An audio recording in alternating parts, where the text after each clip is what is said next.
Welcome, everybody, to the Global Geek Gang. I just thought I would do a little bit of a leftover Star Trek tribute because yesterday was, well, someone's got some noise going on, was Star Trek Day, 55th anniversary, and just want to thank everyone who joined us last night. I had a marvelous time hanging out. My first officer and I, Raquel, the wonderful Raquel Briggs, doing our countdown of our top 25 all-time favorite episodes of Star Trek, the original series. She made that wonderful intro, so I thought it'd be a shame not to use it one more time, and fun to see it again, just because, well, we love Star Trek, and yesterday was Star Trek Day, and as we know, those jackasses who are currently in prison, the label, have no respect for it, and certainly don't celebrate it properly, so yeah, I just wanted to show that there.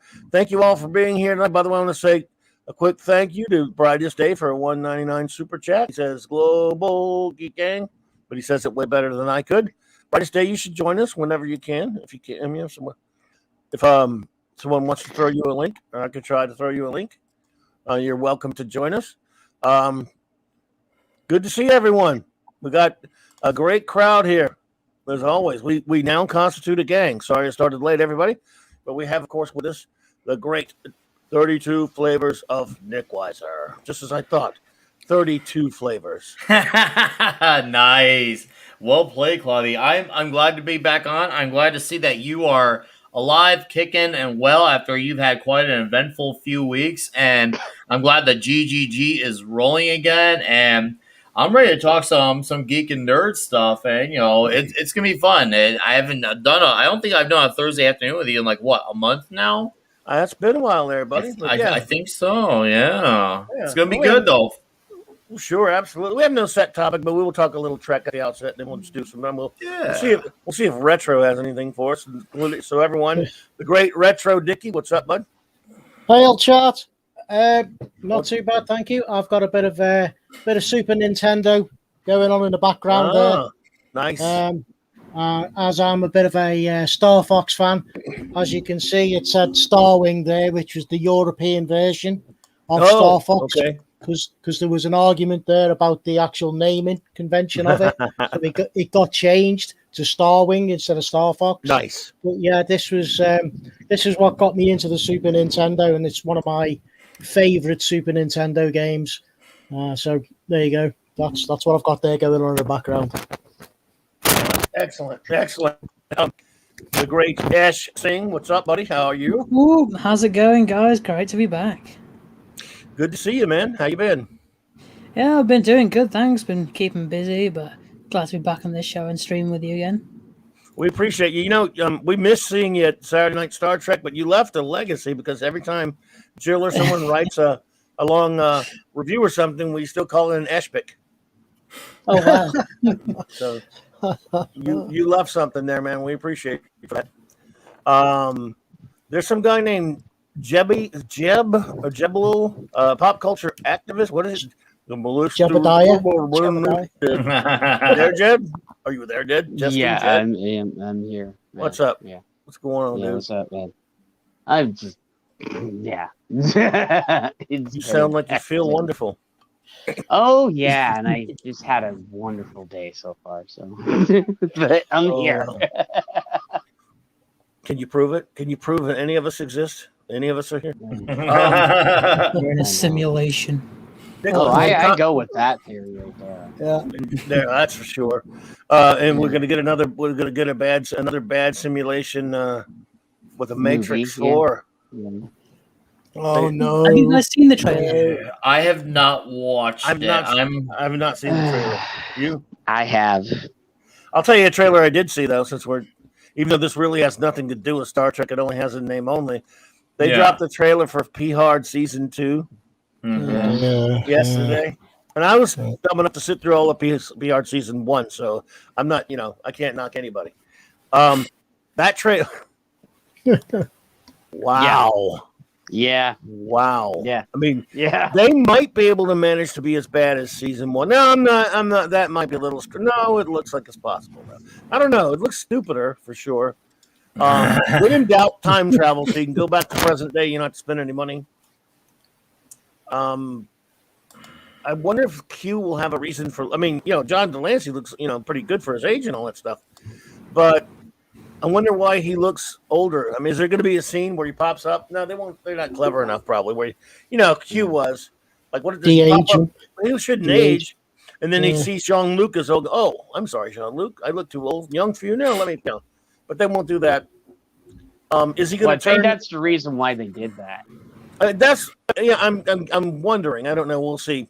But and not that I should wonder because it's Phil, not real Trek. But I was wondering if I can't help with curiosity though because I actually sat through all that horrible first season and shit.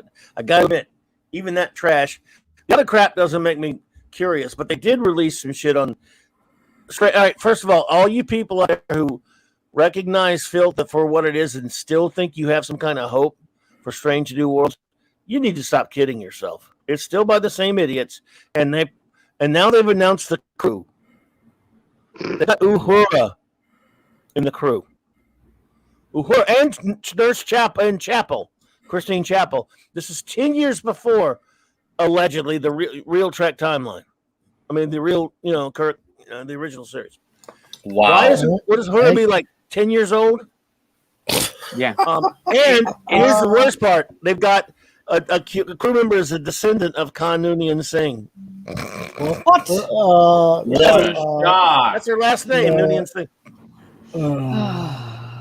But people still think, I understand that LCD and that's bad, but this one, it's got Pike in it and Spock. I'm going to give it if you're giving that show a chance, you're insane. It sucks. Sorry. It's both. I think you needed that moment, Clobberin. Let's be fair here. You needed that moment.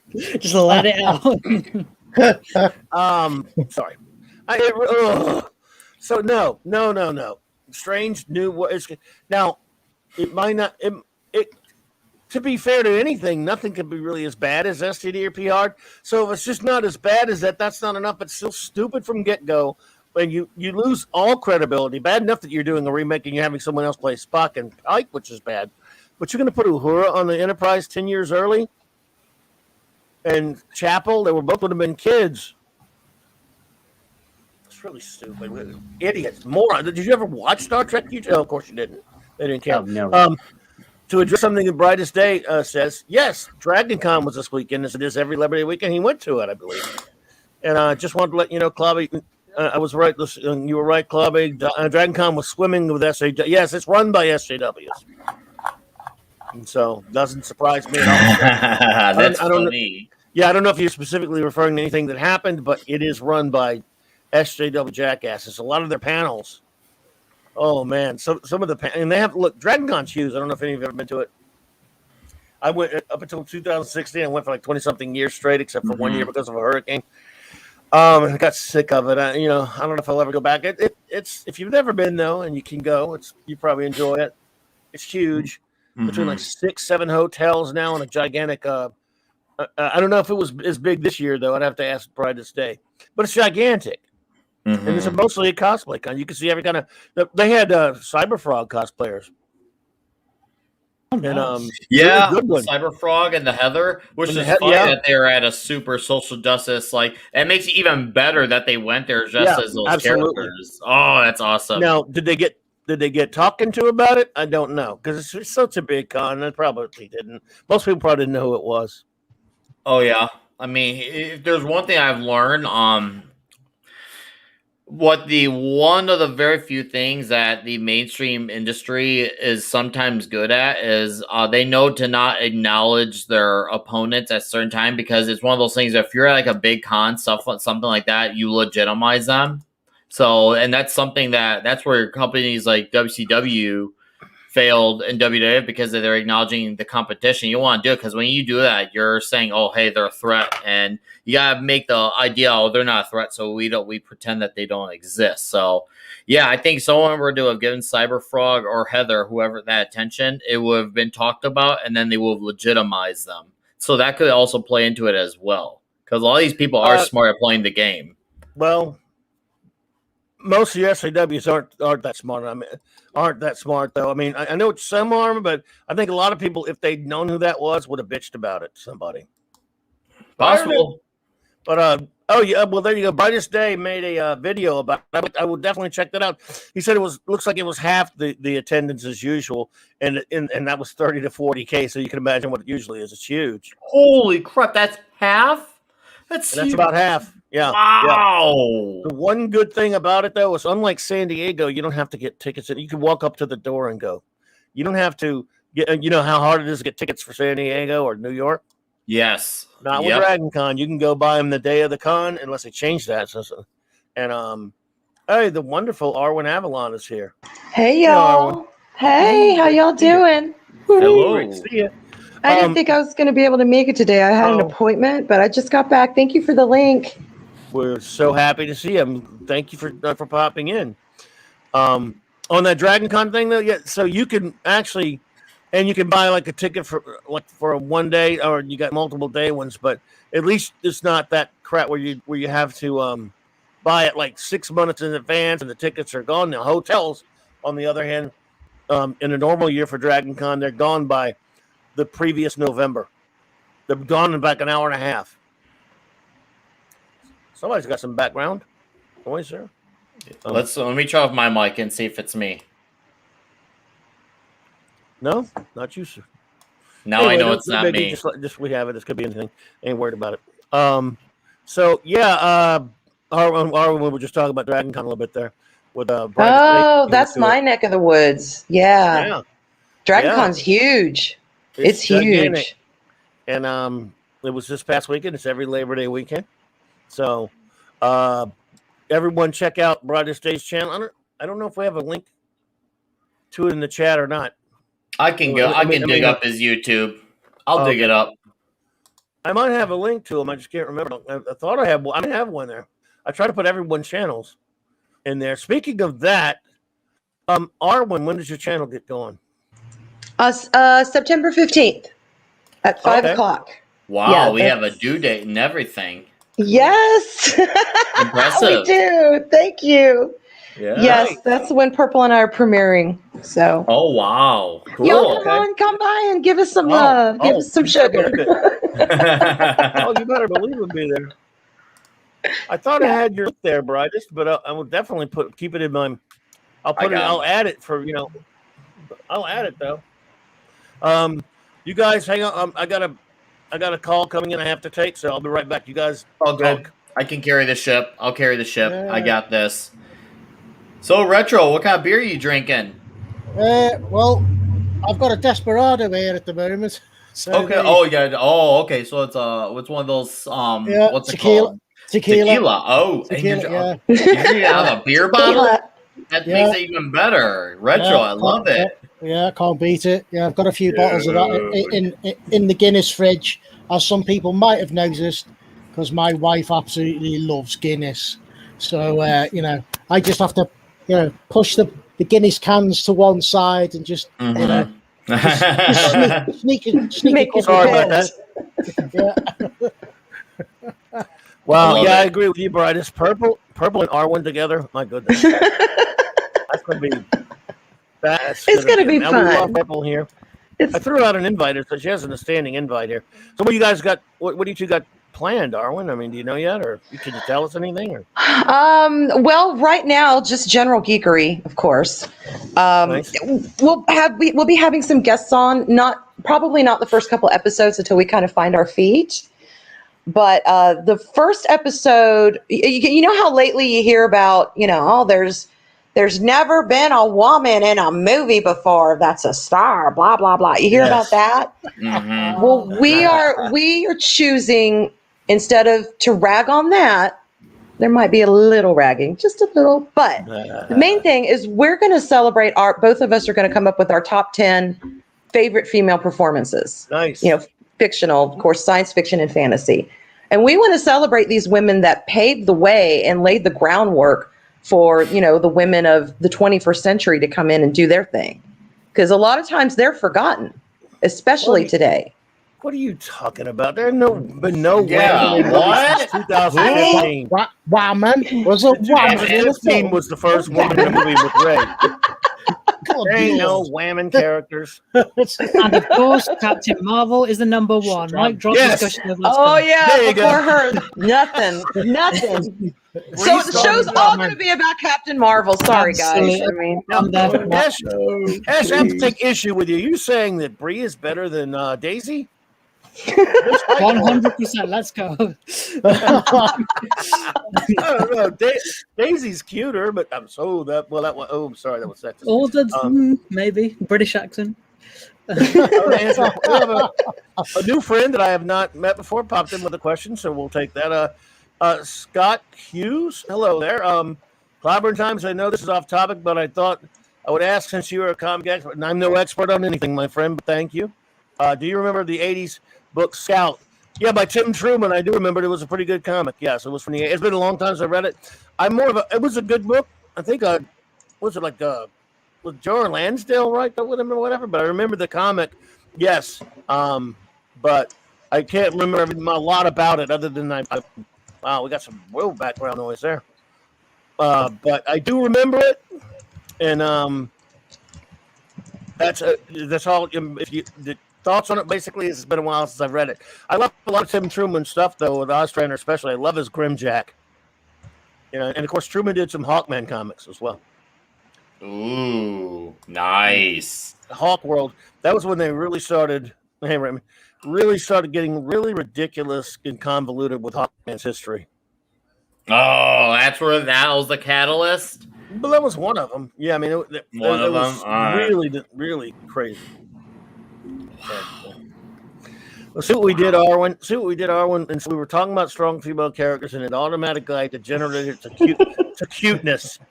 You know what, Cobby? Purple and I are totally cool with that. We're all right with that.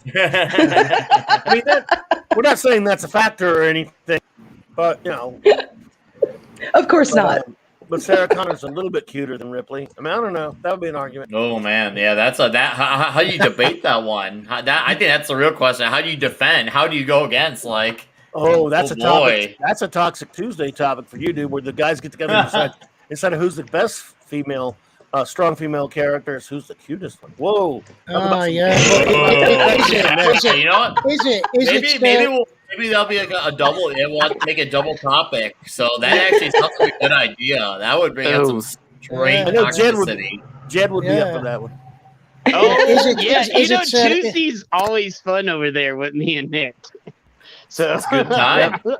I love Toxic Tuesday. It's done wonders for the channel. That's for sure. Yeah. It's done wonders. Yeah. Yeah, and I get to be my toxic self over there too. So That's where the toxic goes. I mean, that's actually an interesting topic to because Nick, you guys, that's a great show over there. You guys have done. Let's see here. How many movies have you done so far? I know you've done. Oh God, let's Under see. Siege last week. All the great ones so far. All great ones so far. I Yeah. mean, Yeah. I started this idea in late May, maybe early June, and I remember I was saying, "Oh, I'll do this for a month," because I was kind of like, I need to take a break from talking about modern topics of pop culture, and and now I'm like, so I decided, I'll do this idea where we'll talk about action movies from like the 80s or 90s or 70s for a month, and then it started happening, and then it was really fun, and then it became the summer. I'm like, okay, the summer, and then all of a sudden it became, we got to keep this going. This is a really fun thing, and it's nice having. Obviously, I've had my consistent panelists. I've had rotated guests. I had Script Doctor come in for Total Recall. I had Comics Division come in for The Running Man. I had Quarter Black Garrett and Tom Connors for Air Force One. Yeah. So it's been nice to have all these cool guests, and I'm now climbing up the ladder. I'm like, what other big guests have I not had yet? So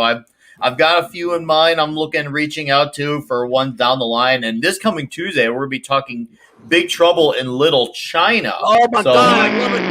Yeah. One of the greatest. So, Love Bobby, it so much. if you got time, you're welcome to be on that Dude, one. Awesome film. I appreciate the invite. I'll be there, man. I love it. I love that. You're in. I love Oh, it. this is gonna be good. I God. cannot wait to talk about this because I can Right. when we told the people at the end, they were freaking out. They're like, dude, this is gonna be one the best. you ones. heard me.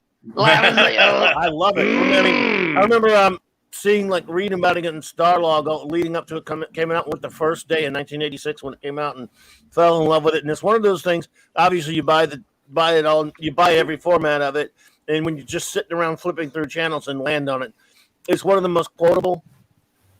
Great. I mean, I just absolutely. It's probably It's tough to say my favorite John Carpenter film, but it probably is, and I like a lot of John Carpenter films. But somehow, I just love it. This one is such an insane, fun movie. Scott Hughes. Oh, okay. Scott Hughes says he's a follower from coming over from Retro Blasting to Michael French. Big shout out to the great Retro Blasting.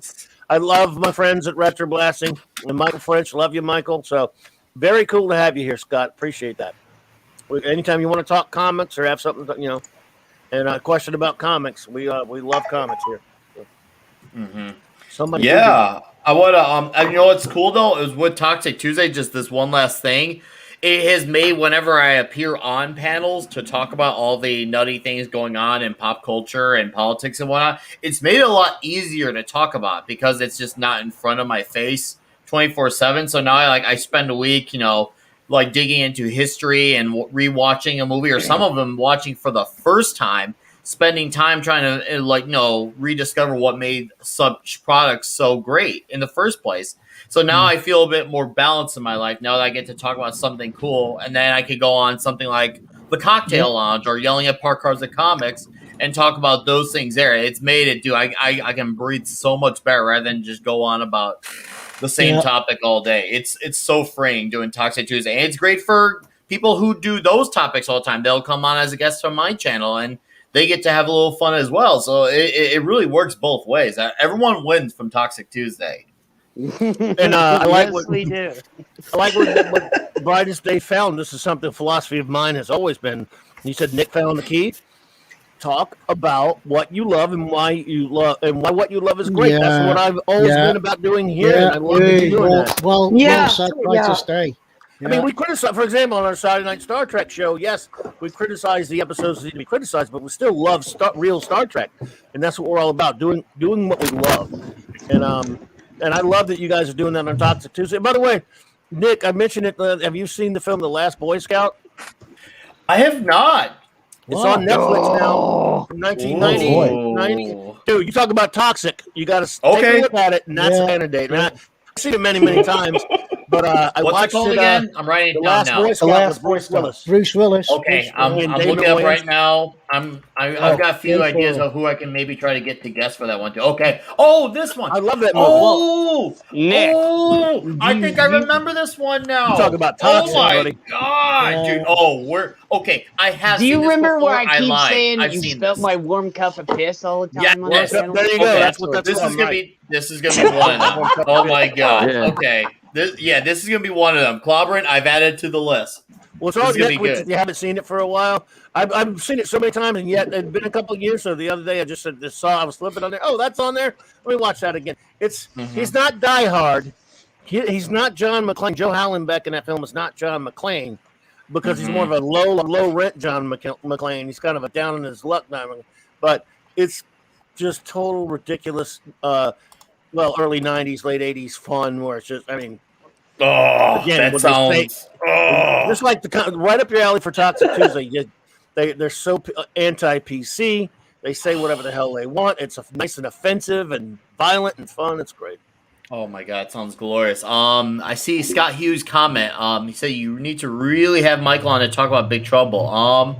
Michael. I'll ask him if you want. Yeah, can you? I'd be glad to have him on for that, and that way I will gladly make that happen. So He basically, does. Last Boy Scout is me. Yeah. That's a good suggestion, Scott. I'll ask Michael if he's available because that he does love Big Trouble and he's a great guest and he's a good friend, great buddy. All right, I'd So love to have him on. Hopefully, he's available. And of course, that song "Big Trouble." Oh, dude, right? Like seriously. Oh, Yeah. Have you seen that one, I'm- Arwen? Have you seen it? Oh, I'm sorry. Nick. I have. That was one of my late husband's favorite movies. Yeah, he loved that movie. Yeah, it's one thing God. old Jack Burton says at a time like this. Who? Jack Burton. Me. Yeah. Oh, God, I love it. And, I remember reading about it before it came out and just like, this is so weird. What a weird looking film. And Kurt Russell was talking about how he was kind of doing an over the top John Wayne type of inflection and stuff like that. And he was doing that. And it's just so funny. I love Kurt Russell. He is definitely a national treasure. No, he's legend. Indeed. Legend. Indeed. You're muted, Nickel. He is a legend. That's literally all I said. He is a freaking legend. Like I back that statement that Arwen said. Like the dude's a legend. I love Kurt Yeah, Russell. he is. Can't go wrong. I mean, I started as he popped up in what was it? As a kid he was on Lost in Space and a bunch of old shows, and then in the 70s he played Dexter Riley in those Disney films, a couple of like what was it, Computer Wore Tennis Shoes, and a couple of the other ones, and then of course he played Elvis in a ABC miniseries, that was and he was great. Yeah, he was great as Elvis. And all right, so like already this guy's good at it, but still, you're thinking of a guy who played Dexter Riley. You're thinking of the guy who, he played Elvis. Then you see him as Snake Plissken in The Great Escape from New York, also toxic. Yes. Also toxic Yes. stuff there. And he blows you away. He's so great in that. And then he just never stops with the greatness. The Thing, Mm-hmm. Big Trouble, even Tango and Cash. Tango and Cash. Oh right, yeah, which we did that one. We did that Yeah, one. you did That that was one? fun. Yeah, I love Tombs- Tango and Cash. Tombstone. Yeah, I mean, he's just extraordinary. He's just, and then even Soldier, he's versatile as well. Mhm. Well, that's what's so cool about him is that he's what I always considered a working actor. Because his body of work is so varied. He doesn't just, Right. which there's nothing wrong with going to one genre or type of movie and staying with it, but he does everything. He's in everything. He's everywhere. That's right, World's Strongest Man. That's another one. Hey, Father Miller, you should join us sometime. Yeah, Executive Decision. That's right. That's another one. You Guardians can't of the forget Galaxy. Overboard with Yeah. Goldie Hawn. Classic chick you're right. flick. Love There it. you go. And yep. And you're right. And then there's like you said, someone mentioned, oh yeah, Guardians 2. That was Yeah, even I did Guardians too. even Yeah. that first Santa Claus movie he made a couple of years ago for Christmas for Netflix. I didn't watch the second one because I heard it got all kind of ruined. The first one he is absolutely hilarious as Santa Claus. Anybody watch that thing? I only watched it. Will do, Father. I'll send you a link there. I only watched it because it was Kurt Russell. It was made for Netflix. Did anyone see that one, the Santa Claus Chronicles? Or whatever it's called? It was made. I It was saw about 2018. It was just a Christmas movie, and it reminded us of fun old crazy Christmas movies of the 80s and 90s. He is Santa Claus in it. He's absolutely hilarious. He makes these kids, stow away aboard the sleigh. And I didn't watch. I'm afraid to watch the second one because I heard it got woked. But It did. did it? Well, that's what I heard. That Mhm. I didn't First see. one. The first First is one's really good. fun though. Oh, I first know what one- movie. Okay, I know what movie you're talking about. I've not seen it, but I know what you're Christmas talking Chronicles. about. Yes, Isn't it yeah, like okay. Christmas Chronicles. I think so. It's on Netflix, right? Yes, and Okay, both of yeah, I them know are. what you're talking about. Like I said, I'm afraid to watch the second one because I've heard. I saw some of the casting and saw some of the things, but the first Yeah. one, especially at Christmas, obviously, is just. It's just fun. It's family fun, yet it's very clever. And Kurt Russell is just off the hook, hilarious in it. I need to see it. Welcome Hey, for his first time on the Geek game. Hi. Hail, Hey. Father. Hey, All Father. the Yeah, I rest just of got off of Okay. Gary's stream a little bit ago. They had the member stream this afternoon. Yeah, I wish I could have made it. How'd that go? All right. Yeah, I mean it's it's the first time in almost a month that he's done it. Yeah, I wanted to be there, but cool. Hail to Gary. Hail to Gary. Hail. Yeah. Absolutely. Well, it's good to see you, Father. Thanks for joining us on Yeah, the Global thanks Geek for Game. having me. Absolutely. Yeah, we were just talking a little. Well, we're going all over the place. Kurt Russell, though, yes. You know, The box set is fun. I mean, I remember those movies as a kid, and when I saw that they had the box set available, I had to get them. Oh, I God, think it's yeah. Joe Flynn. Isn't it Joe Flynn that was in McHale's Navy? That was also like the Dean Wormer. Oh no, not that's Animal House, but he played the Dean of Midville. Yeah. Yes, I always forget that. The actor's name that you're talking about, the bad guy in those things, the dean or whatever. Oh, the barefoot executive. That's one I Barefoot haven't probably seen in Executive. 30 years. Yep, and there was the computer wore tennis shoes. The world's strongest man. Was there another one? World's greatest athlete was Jan Michael Vincent. That wasn't Kurt, but they were all in the No, similar I think vein. that, I think. Yeah, it was Jan Oh Michael no, Vincent. that's right. That's right. World's Strongest Man is the cereal one. Yeah, that's the one with the cereal gave him the super strength. The cereal. We went to see all those Disney movies in the 70s. Yeah.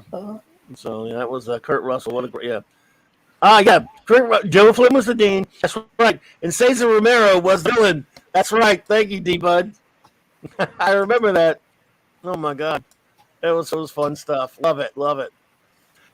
So you haven't seen those in a long time. You got the box set, eh? Yeah, I think I got them on Amazon. Oh. Excellent. Well, there you go. So, Father, what's going on? You can do a show tomorrow? I'm going to, but the thing is, it sounds like with Alex Jones, it's going to start pretty much on time, hopefully. Yep, I don't I heard that. I just don't know. I mean, We are living in Yeah. clown world. When Gary's on time, yeah. I they know. got Alex Jones. I mean, the fact they got Alex freaking Jones. I mean, that's going to be That's nuts. Yeah, I want to add to what Father said. Father, so when we were all in Vegas, did you see Robert Barnes was there from Viva and Barnes? I didn't look for him. I didn't know he was going to be there, and I don't know what he looks like. Okay, so when I was in Vegas, it was on the Saturday night. On the Saturday night, Okay. I was there hanging out. Also, I see Jeremy talking to a guy back couch. I'm like, man, it looks just like Robert Barnes. And I'm like, no, I'm just going to go over there and talk. I'm like, hey, are you Robert Barnes? He's like, yeah. I'm like, dude, holy crap, you're here too? This is awesome, man. George was awesome. Oh, George Molo was awesome Such too. an awesome guy to talk to. Yeah, George was awesome too. I loved hanging out with George. George is fun. So yeah, Robert Barnes is there, and I remember because him and Ryan and Jeremy were setting up for Barnes to start doing work with them over at Sports Wars. And I think that weekend was one of the starting like seeds planted for what led to Alex Jones being on FNT. Because, was that That's being in Vegas amazing. because Robert Barnes is Alex Jones's lawyer as well. Don't forget on Viva I and did not know Barnes, that. Alex Jones was on Wow. there about a month ago because I watched it one because Viva. If anyone doesn't know Viva and Barnes, they should watch it. They do a Sunday night thing, 2 hours, and Barnes is a lawyer, so they talk law. It's really good stuff. And they've had Nerdrotic on, they've had Doomcock on, they've had Razor Fist on. It's really and Viva. He lives in Canada. David Yeah. Fry is his real name. David Fry, I think, is his actual name. Yeah, the guy. It's a great channel, and the fact that we're crossing over with those two guys, one who's actually in Canadian politics and one who's an attorney, is awesome. We need to continue to collaborate with these I really people. wish I could have stayed. I really wish I could have Oh, stayed. I for wish the you could Saturday have thing. either. Yeah. But you know, the thing is, as I mentioned, and I put it on Twitter yesterday, I was looking at Vegas in December. I can get a round trip ticket from Denver with 3 nights in Vegas for $300. Ooh, Oh, there you go. ooh. I paid over $700 for my trip to go to the Gary get together.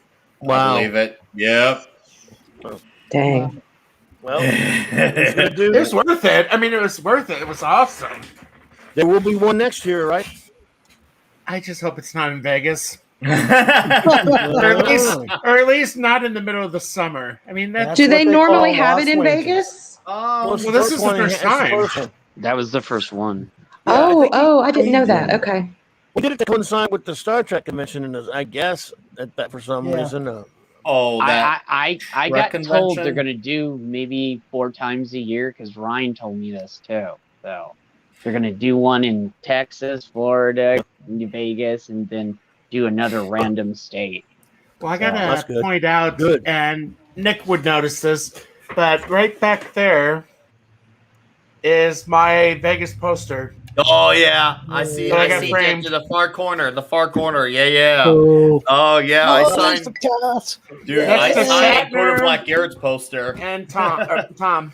Hey, the kitty. Nice. You know, by the way, Buddy. Yes, we my forgot kitty to cat. congratulate. We forgot to congratulate Nick for being in the opening credits of FNT now. Yes. Congratulations. But Oh, twice. twice? Is it Yeah, twice? because one you see me, Gary, and Foul Ball, and then you see the other one, me and Quarter Black Garrett. Do you remember it Oh, though? sorry. No. I know. Dude, That would At be least a you didn't no. end up becoming a Sorry, that meme was like well drunk thinking through. 3PO everywhere.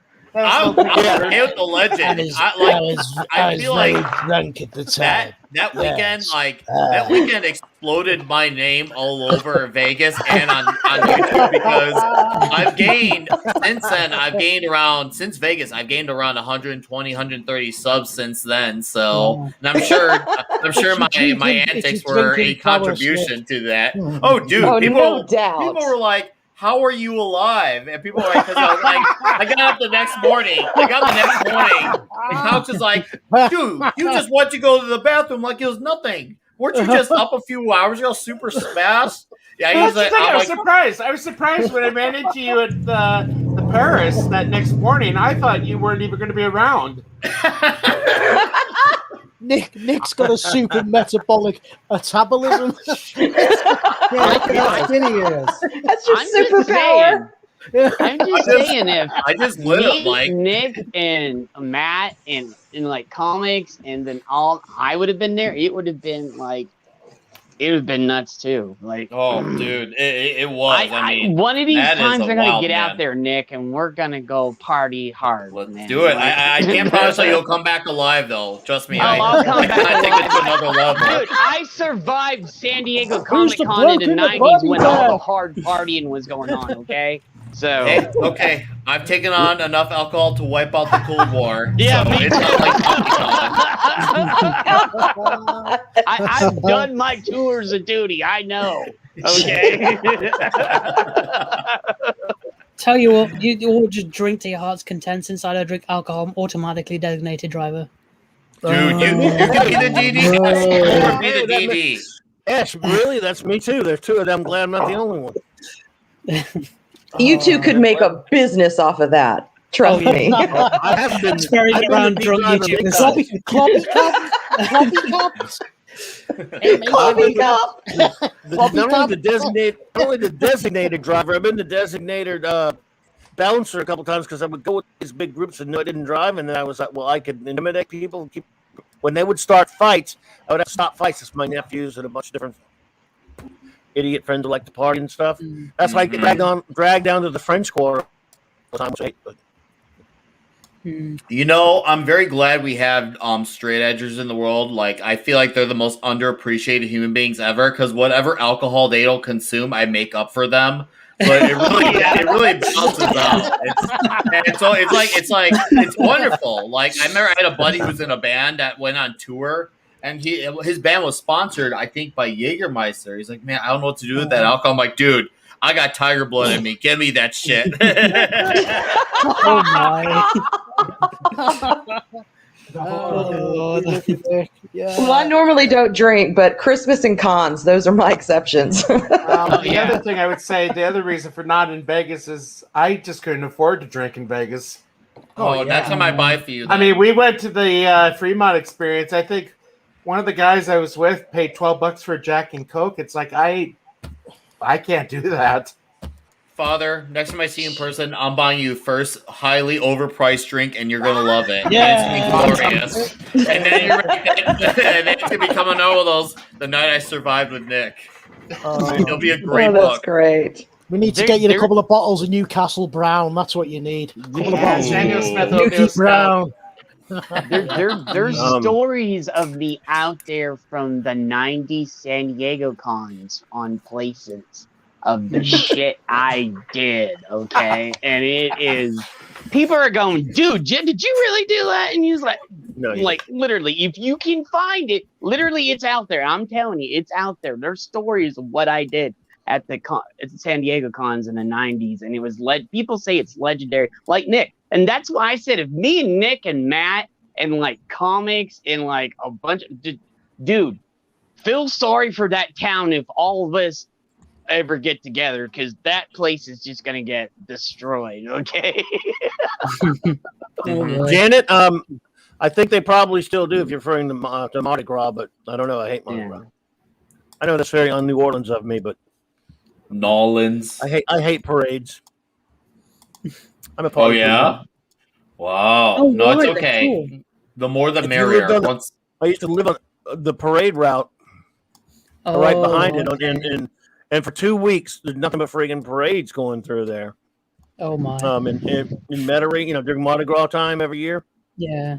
So, and you couldn't park, couldn't get home half the time. And people would park in our parking lot and then go to, and then from my apartment I lived in, and all, tons of, and then walk to the parade. Yeah, I don't know. Party pooper, I guess. I don't like parade. Standing out there for beads, in the cold or whatever it is. Well, the rare times it's cold. The things that some people do for beads, I'm not going to actually mention that here. Beads. No.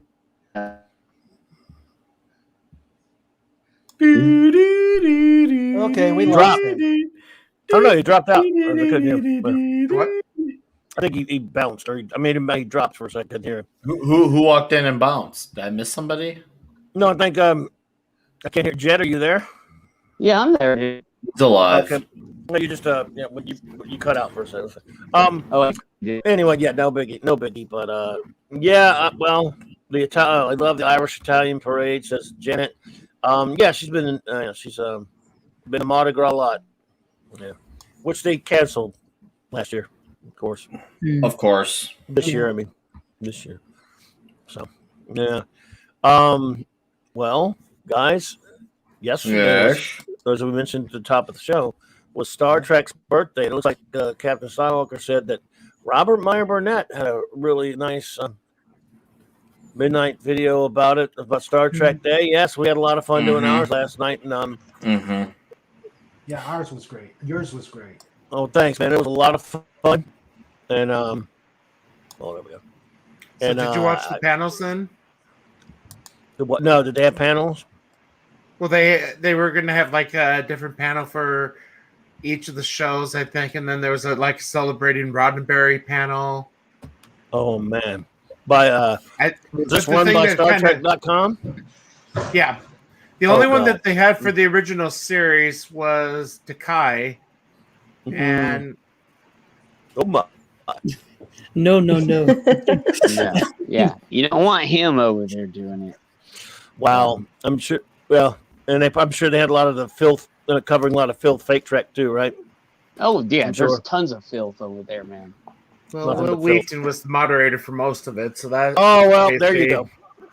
Yeah. I didn't even know they were doing that, but I guess I should have figured it. But now we can handle our own celebrating real Trek here, and people like RMB and stuff.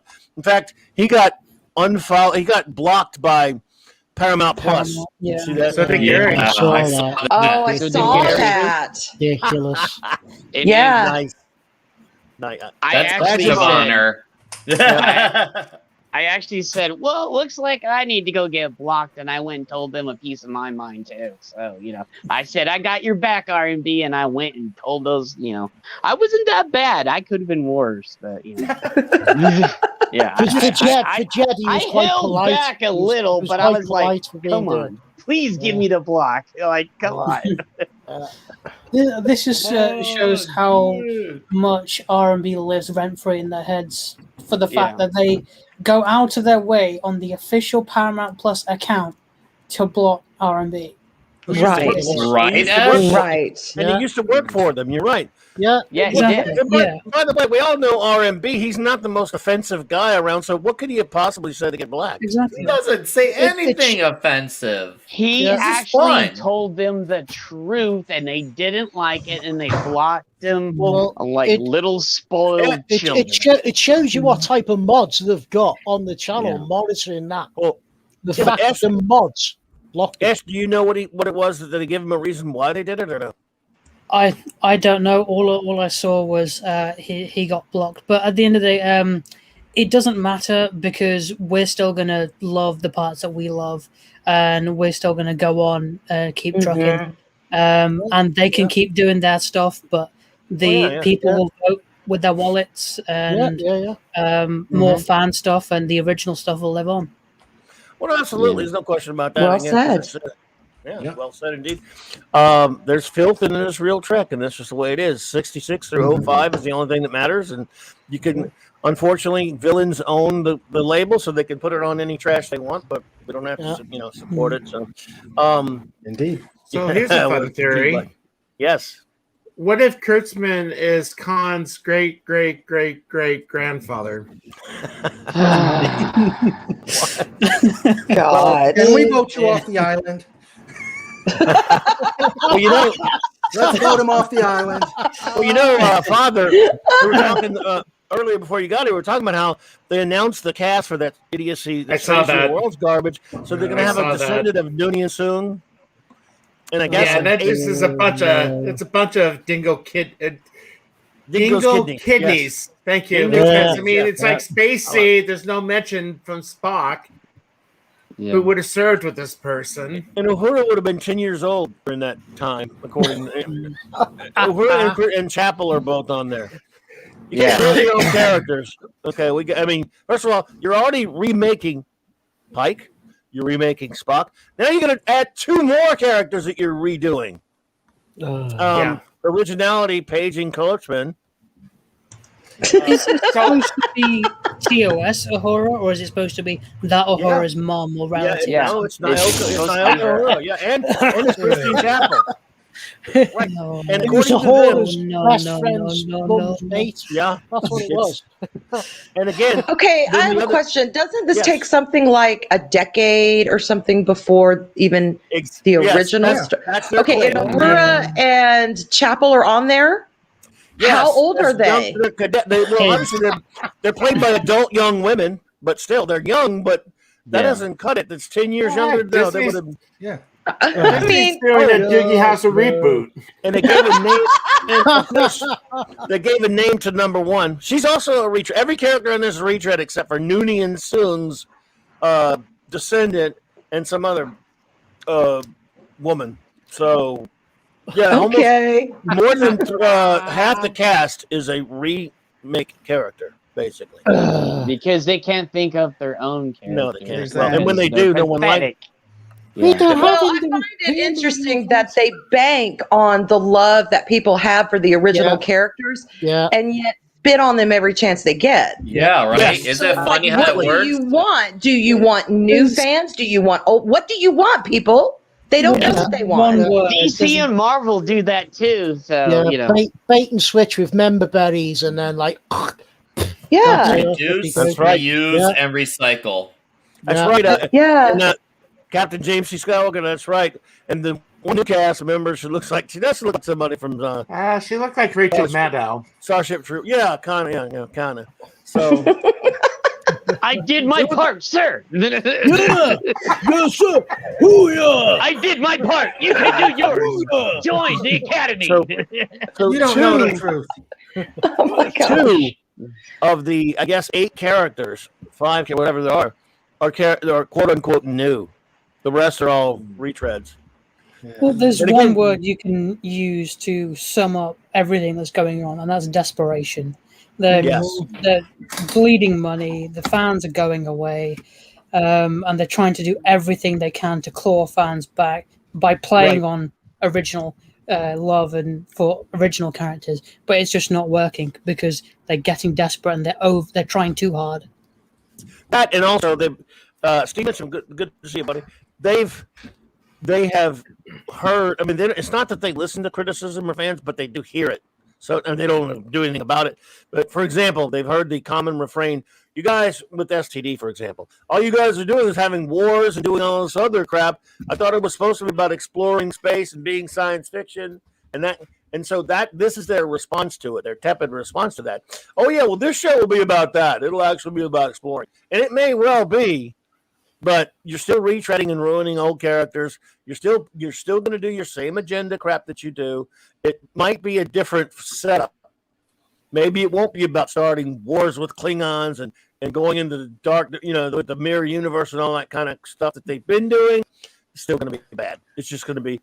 But then they're going to say, "See, we're more like the old Star Trek now. We're just having missions and stuff." You're still going to. So what? Still bad. Well, I was going to ask you, Clobberin, and anybody else, that I don't know if it was Image or Boom released the Mirror War yesterday. This is an IDW doing Star Trek. IDW, I'm sorry. Is it now? Is this one? It's based in the real Trek universe, or It looks like it's from Next Generations because Picard's on the cover. okay. And they never, on the series, they never went into the mirror universe. They did it on Deep Space Nine. Last night when we were doing our favorite episodes of Trek countdown, I mentioned because my favorite episode is Mirror Mirror, and even though I love Deep Space, go ahead. No, I was just going to say they did a really good one about a year or two ago called Hell's Mirror, I think it was, where Khan is in the mirror universe, and he actually is a good guy. Well, yeah, that's what I'm saying. They're delving into the mirror universe, but what I was basically when Deep Space Nine did it, and I love Deep Space Nine, but I hated the mirror episodes. I wish they'd never ever go back to the mirror universe because they never, even all of the Kirk books kind of did it okay. The Shatner Kirk books when they brought Kirk back to life after Generations, and they put him in the 23rd century. Kirk was alive, which he did a series of books. I kind of like those. Nevertheless, I just think that they should, like that cup you're talking about there. Next Generation never dabbled in mirror universe other than in novels and now in comics that you're mentioning, and I don't know, I get kind of tired of it. I guess it's because Mirror Mirror is my favorite. I don't think you can do much better with it. Also, because in the Deep Space Nine version, they're basically saying this is 100-something years later, and Mirror Spock, by following Kirk, what Kirk told him to do at the end of Mirror Mirror, ruined the entire universe and destroyed everything. But for fighting the Empire, I hate that. Just me, and I love Deep Space Nine. I'm just saying that one kind of that I don't like. But so they should stay away with that stuff. But nevertheless, it probably has. IDW has done some good Trek comics when they say in the real universe. What is that in the background? I do not know, but I hear that too. So it's not just you. I'm hearing it as well. No, it's toned down a little. It's weird how that happens. It's something. See, IDW, though, Father, has done some good Trek over the years, and they, unfortunately, since they have the license, they do filth. You know, they do some of the filth Trek. Yeah. Yeah, I made the mistake of subscribing to year 5. I kind of liked it in the beginning, and I haven't canceled it because it's almost at the end of the run. I liked it at first as well. Then they did one issue that was so asinine I did not buy it. Is that Zulu and the underwater creature? Yes, sir. I actually did buy the Valentine's Day special that Paul Cornell wrote, though, and that had some dumb stuff in it. But now I let it pile up for a while, then I just kind of stopped going to the comic shop and stopped picking it up. So people who are still getting it say it's pretty good, though. I wouldn't know. Though my newer book I got this one just because the cover just reeks of Nick Weiser. It's called, I haven't read it yet, but it's called Gods of Brutality. And I mean, it's got this dude who's got like he's got the horns on one hand, he's slamming alcohol on the other, and I'm just like, oh hey, dude's got long hair, so I'm like, I'm gonna read it later today. But look at it like if you want to zoom in, but yeah, it looks like something off like a Man-O-War cover. Woo! Yeah, That's gorgeous. yeah, it looks like something like a Man-O-War album cover or something. So I'm like, I saw the cover.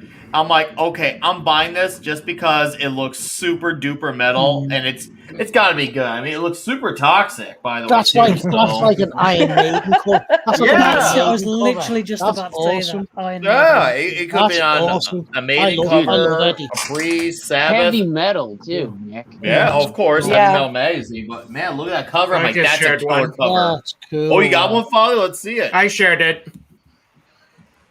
Oh, It's in the shared. in the comments. No, it's in the shared window. Oh, Brubaker. Oh, no, Remender. I love it. Oh yeah. I love it. Remender. It's an interesting Scumbag. concept, but it lost me after the 3rd issue. Yeah. Oh boy.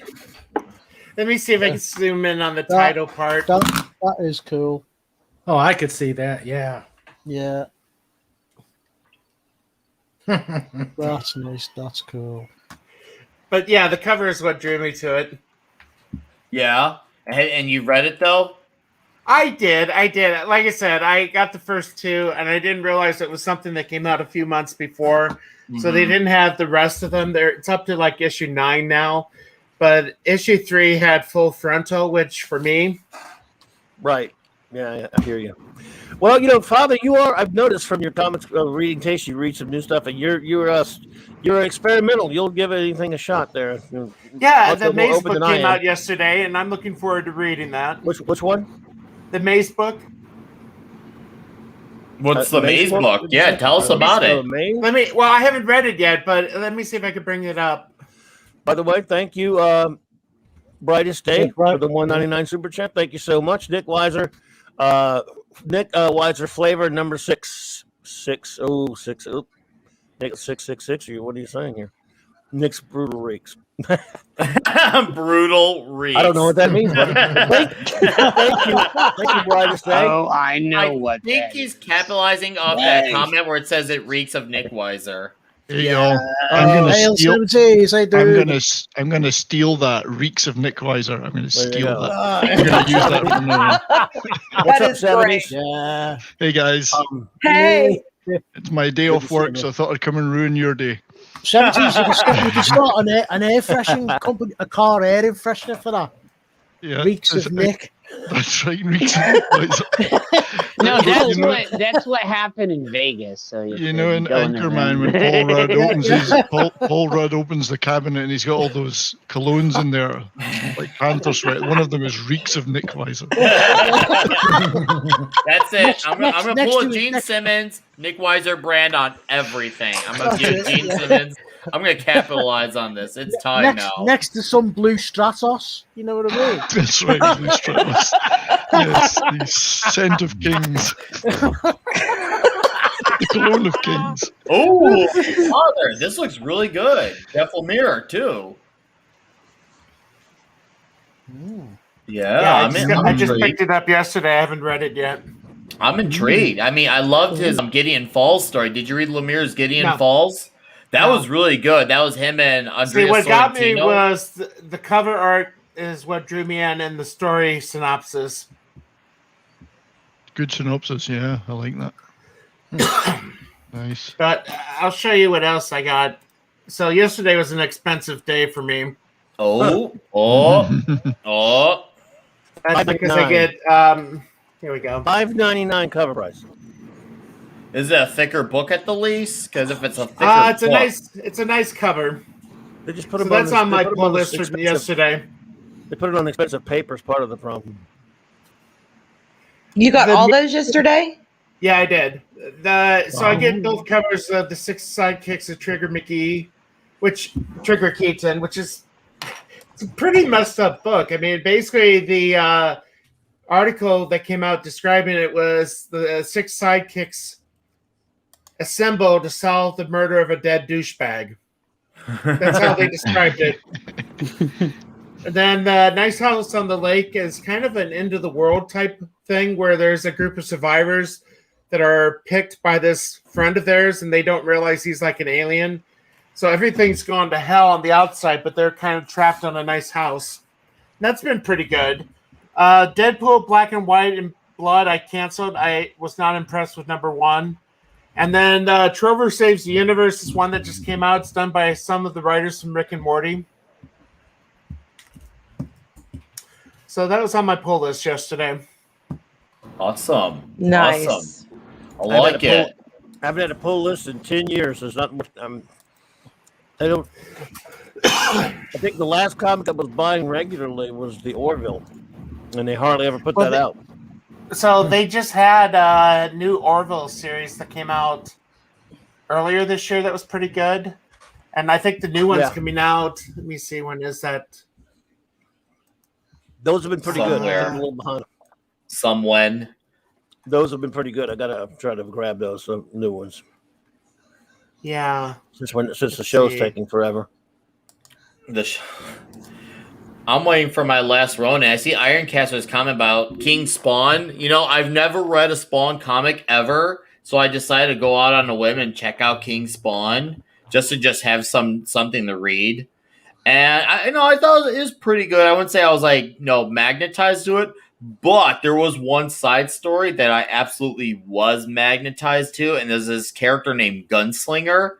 It's like a Spawn type of character that's like a time traveler from the Western world, and lots of guns, lots of toxicity. Like I felt the toxicity sweat coming off my forehead as I was reading this. I'm like, okay, I need to check out Gunslinger. I found out this comic is supposed to pave the way for a bunch of spin-offs of books. So I will check out Gunslinger. That definitely had my interest. I mean, especially a character who needs to avenge the loss of his sister. I love a good revenge story. So I'm like, that's got me stoked. So Gunslinger sounds fun. Guns, avenging the death of your sister. I mean, that sounds pretty awesome and heroic to me. So, yeah. Nick, would you say John Wick is more of a love story or a revenge story? Both. It's a romantic comedy. Oh, 70s. I miss being on a panel with you so much. It's dripping with Nick Weiser. Love story? Where's the love coming from with John? Well, the He dog. loves his guns. His dog. True. It's a man in love with his guns. Dude, he put them in concrete and encased them and saved them. Like, yeah. Yeah. Ugh. Yeah, it's a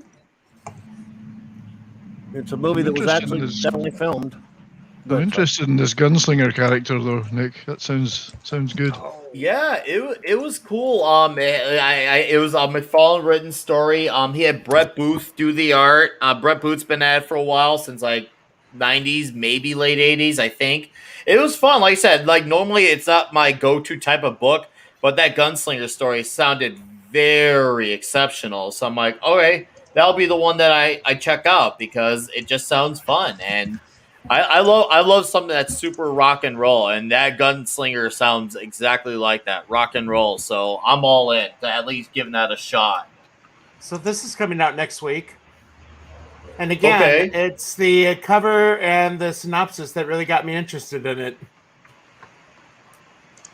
Primordial. Oh, that's with his guy he did Gideon Falls with, because Gideon Falls involves this evil, like it's like a supernatural story, and it involves a guy who wears literally, this is not to yell premonition. This guy 3 years in advance of this book started wearing a face mask on the daily because of an evil spirit he doesn't want to consume him, and he's teaming up with a priest. And they work from different sides of the world on how they need to unlock this evil barn. And I'm not doing the best I describe, but it's father. It screams out for you to check it out. Well, the thing is, Gary mentions that Image has gone woke. I mean, the ones I've been picking up really haven't screamed woke to me. I mean, there's been some really good stuff from Image. I mean, there are books that are, but books that are not. See, I'm not saying everything is.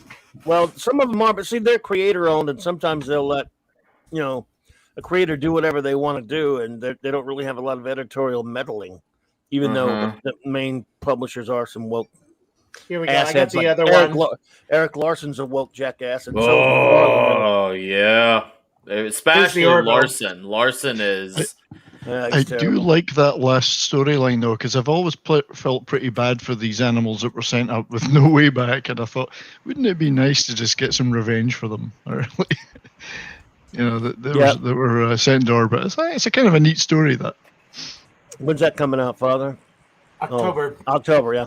That's I mean, I gotta catch up on the Orville. I mean, the thing that was really neat is the last one that came out was, I don't remember the episode's names, but it's what if Kelly from the past was drawn to the Orville and then she went back and declined the date.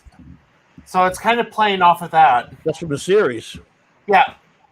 See, that last episode or two of Orville, the big cliffhanger before we, what they had in this, that kind of disturbed me because I hope they're not going to change everything and just go back to doing the kind of stories you were doing in the first two seasons and go back to the crew. I hope it's not going to deal with like a whole season, this new one when it comes back, some kind of arc where it's all about them being the alternate version and all this kind of the dark universe crap. Please, God, don't do that. Go back to being the Orville. I'm really hoping they don't. I'm really looking forward to it. I'd love the show. But that last one, I guess even though it's been done a million times, going to the universe where they make everything's been changed. Okay, if you're not going to dwell on it, but if you're going to I hope they don't make a whole season about that.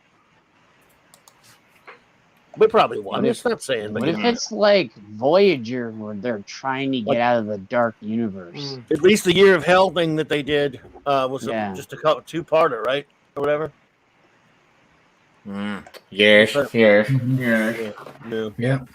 I will see. But yeah, I'm still looking forward to the Orville. Don't get me wrong. I miss it. It's only been, 3 years since the last season? 3 years. Is it that long? Seems like it. Yeah. Wow. Seems so like what are they doing with the show? Do they just not know what they're doing? What's the deal? Third season finally wrapped. So I don't know when we're getting it. But so Nick, I think this is the gunslinger you're talking about. Yeah, that looks like the gunslinger. Ooh, yeah, that was the story and all. That's nice. Pretty cool image, yeah. That's nice. Yeah, Look like I out said, for that. the book sounds fun. He appears in King Spawn, that big oversized book. But as far as his own series, it'll start this November, I think. October, November will be the Gunslinger book itself. So looks good. Yeah, I'm definitely open to checking that out, and hopefully it's good. I mean, once again, like the core concept, the Spawn, I like a lot of the artwork, but the story's not my speed. But this Gunslinger here, there's something about this that just said, okay, now I know why I was meant to read King Spawn, and so hopefully it stays, and I have a new book to look forward to. I mean, I pretty much besides Blue and Gold, which I've been reading from DC, and now checking out Superman 78. It's been all indie, and indie market is where it's at as far as newer books. Indie market's been dominating it for me, and I will say though I am enjoying Blue and Gold. By the way, from I was wondering about that. Is it? I was afraid they were going to really because Jerkins can. Sometimes I was afraid they were going to ruin Booster and Beetle. It's good though. It's good. It's very fun, very happy, lighthearted story. And the concept is normally not something I would be into, but it's one of those things where it works for characters like Booster Gold because there is a bit of a social media aspect in it.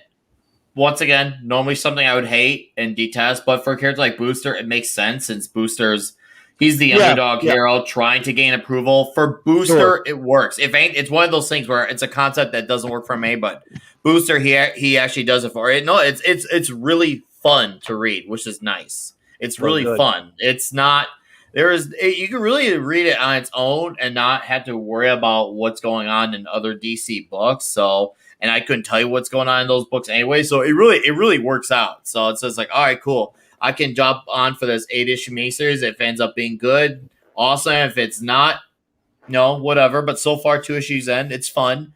And it's not going to reinvent the wheel. It's not going to be something that's going to be talked about on New York Times. And I don't need it to. I want to have a good time. And so far, this book's given me just that, a romantic good time. Well, there you go. Because I would, I love the character. I love the whole Booster and Beetle, dynamic and stuff. Yep. She didn't come back. It looked when I saw the ads for it, I'm going, okay, my knee-jerk reaction was, it would be cool to see a comic with a minute. It's got Jurgens at least writing it, right? Yes. And then I remembered, it's 2021. I didn't mind his last Action Comics run. I'm not talking about his 90s Superman, but his Rebirth. When Rebirth came out, I was reading a lot of the Rebirth books, and I liked. His Action Comics book I felt was better than his 90s output. Maybe it happened to just have a more optimistic Superman story. It was a lot more fun. It had more of like a suspense with the whole mystery going on with blah, blah, blah, blah. Jor-El, and of course introducing his son, and Peter Tomasi and Patrick Gleason did the family dynamic very well. Like there were what I liked about the Tomasi book, especially was just how Superman. There was a handful of stories where they were just one-off stories where it was just about the family, and those were fun to read. And I love stories like that where you just get to know the family on a personal level. And Tomasi and Gleason did that with Superman. And then I remember hearing the words Bendis is coming, and I just knew something bad was going to happen. Bendis is the JJ of comics. He really is. Like horrible. literally. Yeah, it was. He was a butthead. He was a butthead when I first met him when he was still working in a comic shop, going to school, and he's a butthead now. Yeah, I met him in late 80s, early 90s. He was. It drives me crazy because I used to like his original Alias book from 20 years ago. It was the first book created based on Jessica Jones. I remember when that came out, Alias, because it was the first, if anyone's seen season 1, the opening episode of Jessica Jones, you see her throw a guy through a window. That opening scene is exactly what happened in Alias #1. That's exactly what happened in Alias #1. And he really created a cool character and a cool story around that. And I enjoyed it. I really enjoyed it. And besides that, he's not done anything good since. Everything has been like a paint job of characters that already exist. Obviously, with Miles Morales and Ironheart, it's just like, dude, you're just giving us more different shades of the same character. Like, I don't know what happens. I guess he had lightning in a bottle, and then after that, it was all downhill. All downhill. And that's 20 years now of being downhill. Yeah, I don't know how he got the books. He's a fan favorite for some reason. I've never understood why. I don't either. He can't write characters. He doesn't care about. He's a lot like. I love JMS, for example, Babylon 5. He can't write. He can't write characters that don't belong to him either. Isn't that funny how that happens? When he does Marvel characters, or DC characters, 97% of those that he wrote, in my opinion, like his Spider-Man and his Superman and some of them were really horrible. The only thing he wrote that are sort of established, but they really weren't established because they were barely used. They were all from the 40s. They were the timely characters in a series he did called The 12. Which was great. Loved it. And great art by Chris Weston. And this is mid 2000s. 2005, 6, somewhere up there, and it was 12 issues. We got 7 issues of it, and then they just stopped. Oh, For 4 years, and it was really good. What he did is he took the Timely characters, a bunch of characters from Timely and other companies that Marvel had absorbed. They were all Timely, pretty much, though, that no one had never really seen again. And there were some really goofy characters from the 40s, and he had them all. Instead of like the big guys, like the Invaders, aka All Winners, like Cap and Submariner and Human Torch, the main group that was fighting the war, the Yazis in the 40s. They were like a bunch of insignificant backbenchers, kind of laughable backbenchers, but they were still helping in the war. And they got lured into this Yahtzee stronghold, and they got frozen in time until 2008 or whatever. And so there, all these 40s characters brought back to life in the Marvel Universe in 2008, and it was really good. And then he stops with issue 7. We're like, what? Huh? This is good. Why are you stopping? Then it took like 3-4 years before it finally came back out again. We were worried it was going to get bad, but it was actually the whole thing really good comic. Mm-hmm. And again, these are characters that no one, they were frozen, and they were not, literally and figuratively speaking, because no one really had any kind of established preconceptions about him, so he could do what he wanted. It was sort of him doing a kind of a Watchmen type of a story, not in the Marvel universe, and it was really good. But when he gets his hands on an established character like Spider-Man, Superman, I don't know what's wrong with him. Fantastic Four was horrible. Oh, I didn't even read that. He just has to look. It was bad. Right within parameters of the characters, just as when you brought people onto Babylon 5, if they had some wacky things to do with the characters, you'd shut them down. Mm-hmm. Just like when Gene Roddenberry, Harlan Ellison comes in and writes that damn script for City on Edge Forever, and it's got all kind of garbage in there. And then Ellison's mad because they said, well, this is not what our characters will do. So they changed them, and they made one of the greatest episodes of all in TV history, City on Edge Forever. Wow. Because Gene Roddenberry and Gene L. Coon and people like that got a hold of it and changed it. And if Ellison was all whining about it, even though he won a Hugo, and he put the screenplay out. I mean, later as like a little novella type thing, and now they've done even a comic book adaptation of his version. And I'm sorry, it sucks. It's not Star Trek. Drug dealers on the Enterprise and all this kind of crap. Right. Stupid. Right. It was a stupid story, Harlan. I'm sorry. It was a good nugget of a story that got changed into a great episode. But Harlan was pissed off. He wasn't too pissed off to take the money he got paid for it and the Hugo he got. And I love him. By the way, I love Harlan Ellison. Love him. I'm just saying. So, but when you sign on to write someone else's characters, they're not yours. They're paying you to come in to work on them. Yep, you're a hired gun. Harlan didn't understand that. But JMS, I don't know. He guess, and again, I love the guy. I love Babylon 5. If someone came in and wanted to do something screwy with his characters, he wouldn't have allowed it. But he comes in with Spider-Man. Oh, well, one more day. Do I have to say anything more about that? Yeah, that's funny you mentioned that. I was just reading a piece with him about One More Day yesterday. He was talking about One More Day and how he was he still to this day it sounds like it was something between him and Quesada. Obviously we weren't there. We don't know who was exactly involved, but Straczynski is still stressing to this day that was all editorial's decision to go that route. I mean, I don't know if he's telling the truth or trying to deflect blame. It's hard to tell because Quesada's reputation is not any better. But we also know Straczynski with franchise characters that are not his own. It's hard to tell who's telling the truth and who's lying. Usually it'd be nice if we could figure out who's telling the truth, but it's hard to tell who's telling the truth. But he's still stressing to this day that was not his idea. Yeah, and look, you can love somebody and still be aggravated with things. Oh, for example, he wrote that stupid 9/11 comic. Yes, he did. That was all him. Most idiotic things I've ever read in my life, and he got made. He trashed fans for daring to. I'm sorry, it's a stupid idea. For those who don't know, not too long after 9/11 happened, he wrote a comic book. And instead of DC sucks and all that stuff, but at least DC just did a tribute to the people who, the rescuers and the firemen and the cops and all that stuff. But he did a story that has Spider-Man showing up at right after the attack on 9/11, and it show, and there's this scene where they show the all the scene of Ground Zero, and then they show the Kingpin, Doctor Doom, Magneto, all these supervillains standing there with a sad look on their face, going, "How horrible it was." Well, wait a minute. First of all, don't put this thing in the Marvel universe, because then you go, "I'm sorry."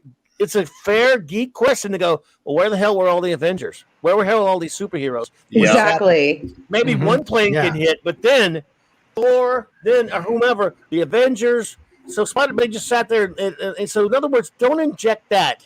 They did it in Captain America, too, but they actually did an interesting story with it. In the Captain America title, Cap was there trying to help afterwards after it happened, and then he went after terrorists. And remember, they got in trouble for they had that story where he decapitates a terrorist with a shield. Yeah, I remember that. Yeah, but Straczynski's story was stupid because you're like, dude, why would these supervillains give a flying crap about terrorists destroying anything? You're taking Doctor Doom and Magneto. What does he give a shit about a bunch of humans? You're taking these characters out of context just so they can boo-hoo about something that happened in real life. It's stupid. It's moronic. I was so aggravated with it. And having Spider-Man just sitting there looking at it, really, dude, it was bad, man. Freaking terrible. Maybe just me, but that was really stupid. Thank you, Jill, for that. Jill, it was nice of you to say that. She said, I'm halfway through your top 25 Star Trek episode thing from last night. She's talking about and said, well, you loved my Gorn impression and my Nomad impression. Well, thank you so much. I tried. Ooh, Clobberin. MJ1 Media has an interesting comment about Casada, as we since we're on the topic of this conversation. Joe and maybe he was, and maybe this could be that thing that Straczynski was not the wrongdoer of. He was definitely the wrongdoer of 9/11. It doesn't seem like he's deflecting blame there, but maybe for this one, maybe he's telling the truth. If that is, I believe it. I believe it. Yeah, maybe he doesn't seem psychopathic like per se. I don't know, Dan Slott. He's just someone who there are things he's done that I like and things I don't like. If I'd rather take that over a rotten guy like Dan Slott any day of the week, obviously. So yeah, it is weird though when villains like Doc Ock and Doctor Doom and Magneto are caring about 9/11 attacks. Is like, guys, that's like the things that you do. Like now you guys care in the world. Like it's way out of character. Don't put it in something real like that in your stupid comic. It's just dumb. It makes them not look like villains, though. For me, that's just way out of character for them. And if that's what the route you're gonna go, then may as well just not be villains anymore. And Straczynski, when he went to DC after that, because I didn't like this when he first started on Spider-Man. I didn't like it. That Morlon story, that was another stupid one. All right, the Morlon character, you remember him? The big. I remember Morlon. All right, this guy, Spider-Man's fighting this guy. He's so, he's basically, it's kind of said in the story that this is the most powerful guy around. That Spider-Man doesn't call for help, and he's saying basically this guy's so tough he could beat anybody. Wait a minute. He could beat Thor. He could beat the Hulk. He could be. In other words, he wrote this story like he was writing it in a vacuum. He didn't even come up with a good excuse for not bringing other heroes in. And they were acting like this guy was the most powerful thing. I'm like, wait a minute, this guy's one dude, and he can't. You think you're telling me he could beat the Avengers or something? Yeah, so that's dumb. A problem. I mean, that whole story was stupid. Yeah, I hated that story. Go ahead. I'm saying then he went to DC and I like that Brave and the Bold comic they were doing for a while there. Then he took over and he did one that was the Legion, and the next issue was Legion of Substitute Heroes. And I'm reading this thing, and I'm like, did you ever read a Legion comic in your life? You know what I mean? Have you ever read a comic? Have you ever read something with established characters, and it's felt like the dude writing it never read the damn comic before? Yeah, and that's probably what it was. That's like Bendis when he took on Superman and the Legion of Superheroes. Like that's basically Bendis. You just summed up Straczynski on that book with what Bendis has been doing with DC. These guys, like, they don't have a voice for these characters. They all sound the same. They all talk the same. They do the whole Joss Whedon thing, which I don't hate the Joss Whedon thing. It's just the fact when they all talk that way, you have a certain voice in your head for Right. how a character Whedon speak. sounds. Yeah. Yeah, but when they all do Whedon speak, and it's way out of character from, like, I don't know, a Doctor Doom, just an example here, hypothetical.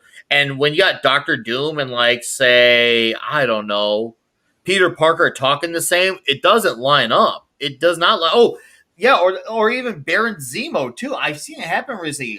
Joe Kelly did it recently. I saw a video from Comics by Perch, which anyone who doesn't know that channel should. Guy's an awesome comic data analysis.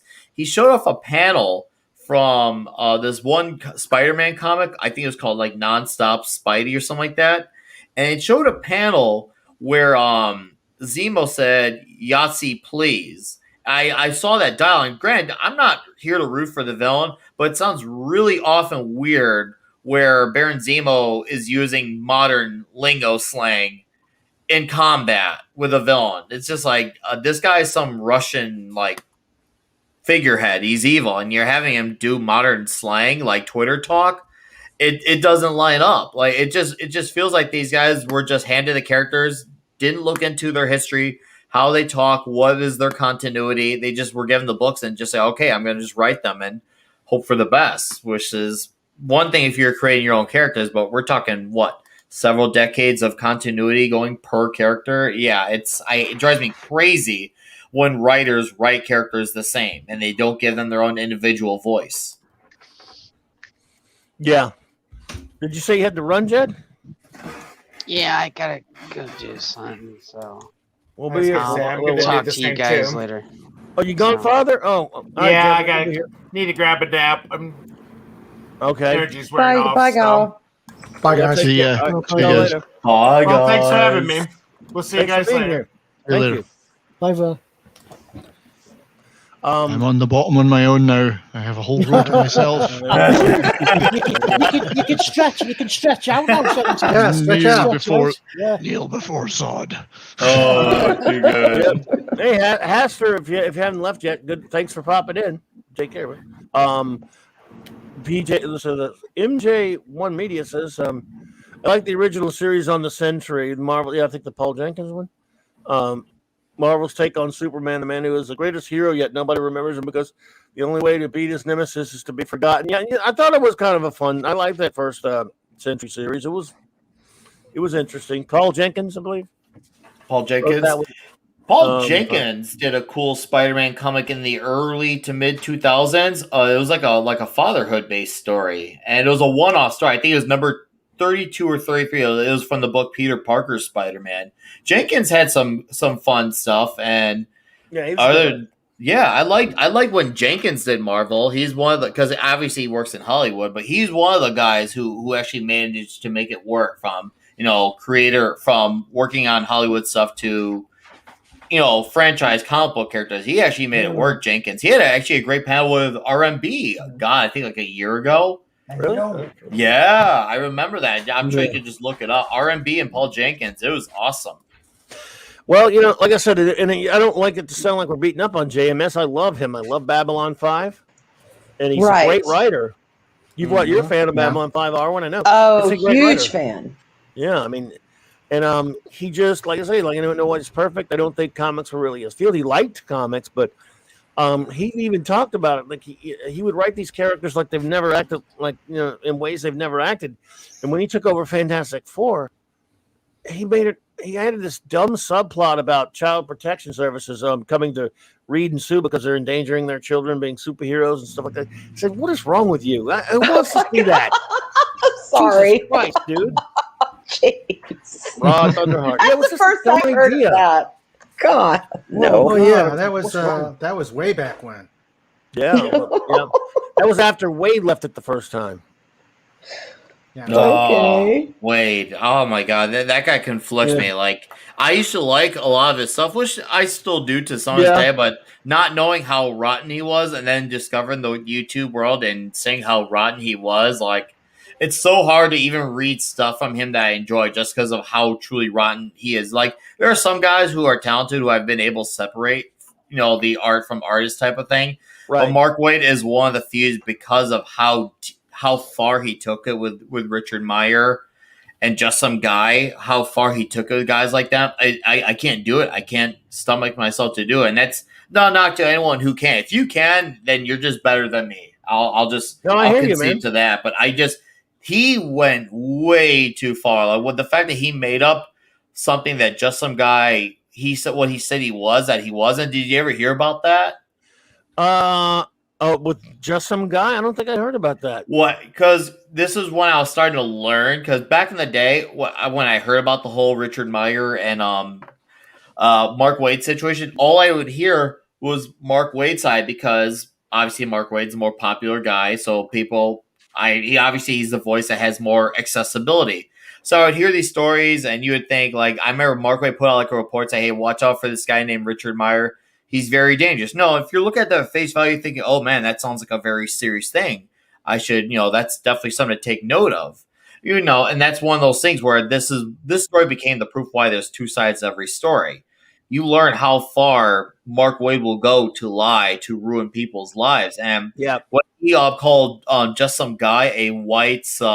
He called him that, and I heard about that. He called him that, and then I found out this is when I didn't know who Just Some Guy was, and I found out Just Some Guy was a black man, and it blew my mind. I'm like, holy crap!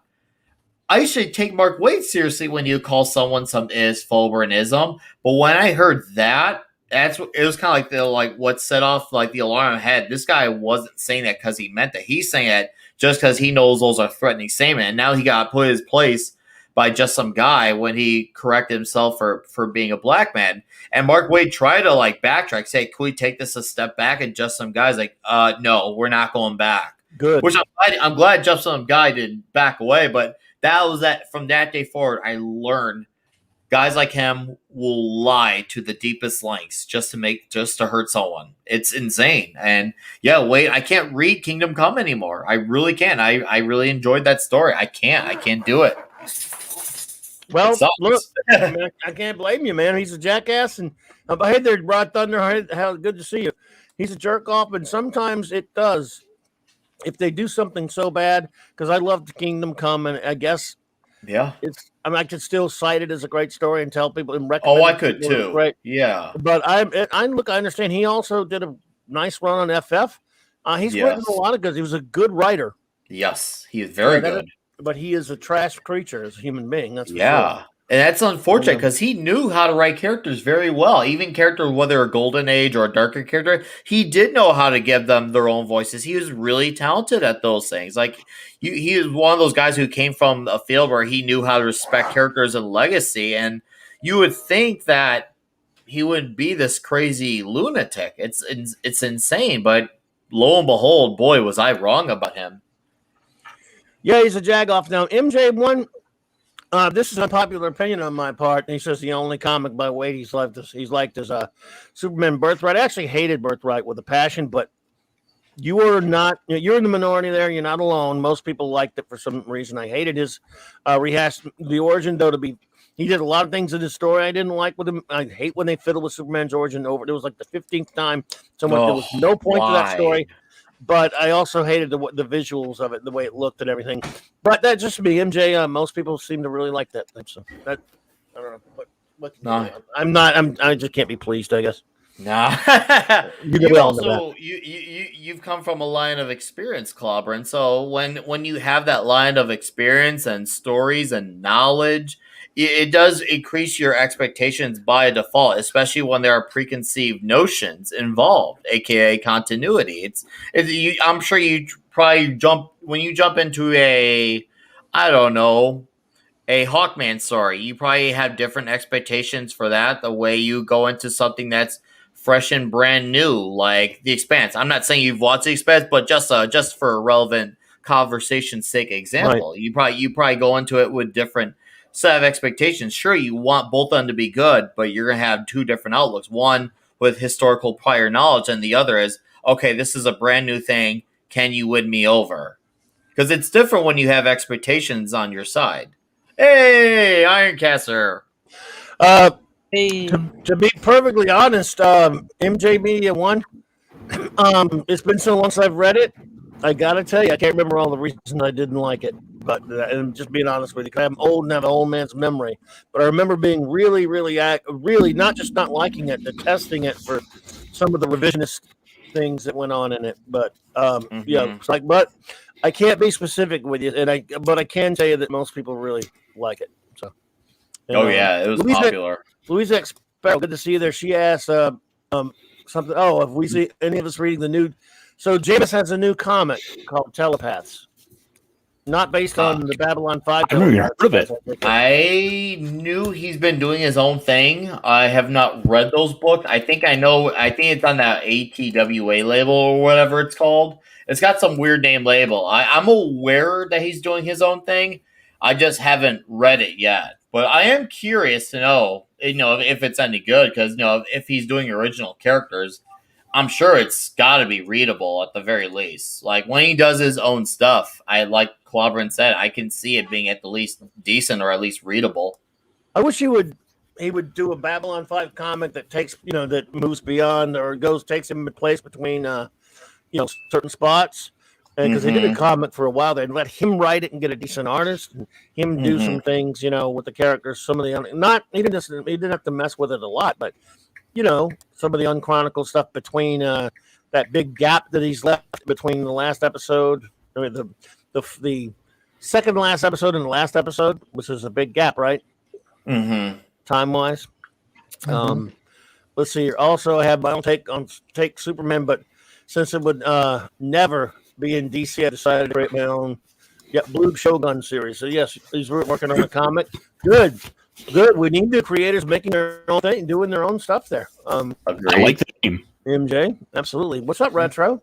I mean, Retro. I'm sorry, Retro. You're here. I meant Iron, Man of Iron. I'm doing pretty good. I got a couple new toys this week. I can show off. Good. Show them to us. Wow! Holy grail! Hang on a second. Let me get you solo here. Whoa! Like the mouth moves sweet. even. Oh, look at that! Like extraordinarily wide. Dude, so I can put in a little holy port man. for. Who's that? Tell everybody who doesn't know who that is. So, for anyone who's unfamiliar, this of course is Megatron, but for many of who might not realize it, he's been more than just a tank and a gun. That's been 25 years old now is Beast Wars. So Hasbro's been putting out some new figures, and they've gone and put out many of the popular characters from the original toy line, and in fact, they're actually putting out the original toy line of what these characters originally had been in '96. Wow, Cool. Nice. Agreed. I really like a lot of the articulation. When he's in beast mode, he looks fantastic. Even like the kind of vinyl they used on here just feels right. It's kind of got a leather like texture to it. It's almost beyond description, really. Nice. Wow. A new acquisition, eh? When'd you get this? Where'd you get it? You ordered it online, or? Oh, I had to go to a Big Bad Toy Store, and unfortunately, he's like really hard to find on his own. Like, I cannot find this guy by his own, so I had to buy a bundle. I had a second figure, which is that the name of it? Big Bad Toys. Big Bad Toy Store. The other one, is that online or an actual at a fixed physical store? Is that an online thing? Big Bad Toy Store is an actual website, and they're a go-to place for all kinds of your toy stuff. So they have a bunch of third-party stuff. They've got stuff being put up for pre-order as soon as it gets announced. Yeah, but how great would that be if it was a physical store? Imagine packed roof to the roof with this stuff. Wouldn't you want to just walk through that all day? Indeed. Hang on a second. Arwen dumped before I could say goodbye to Arwen. If you're hearing me out there, I know you had to go because you're more than welcome to stay no matter what, but I understand. I'm sorry you had to run, but goodbye. Love you, Arwen. Appreciate you being here. Clobby, buddy, I'm going to have to drop out for a short while as well, but I may be back later. But catch you all later. All right, man. Thank you. Yeah. Thank you, buddy, for popping in. Thanks. We're not going to go that late anyway. So we'll see you 70s. Bye, dude. Arwen. Arwen. I didn't get to say goodbye to Arwen. Damn it! I mean, guess you had to. Sorry, dear. Hope you hear me. Do I have it sitting over here? Anyway, there is one other comic series I have been picking up, and it's kind of pertaining to what we've been to some of the stuff that's been talking about today, and that is where is it?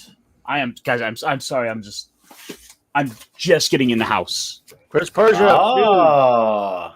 Well, Arwen, if you're hearing me, thanks for hanging out with us. We love you. Sorry about you. Like I said, you could have hung out. We don't mind the headphone issues at all, but I understand.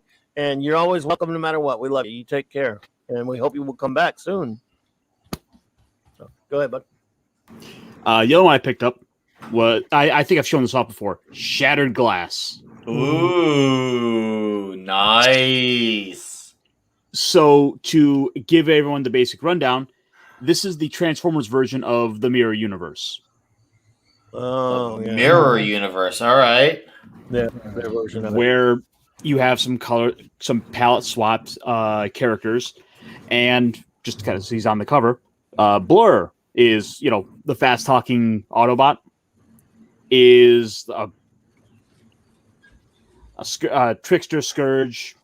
And one of the ideas I like, normally I don't like the Mirror Universe stuff, but the idea with these characters all having their own unique powers and whatnot, it's like, what if someone who has that sort of, fast talking, extraordinarily fast speed is now evil, and you flip everything around. So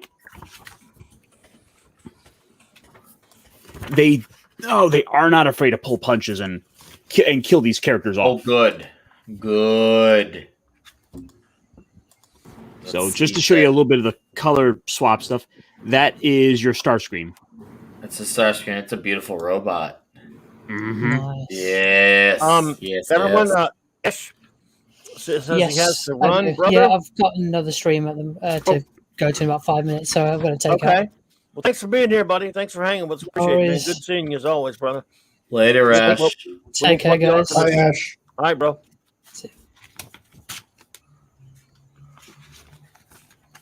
Yes, look at the comics. Look at them.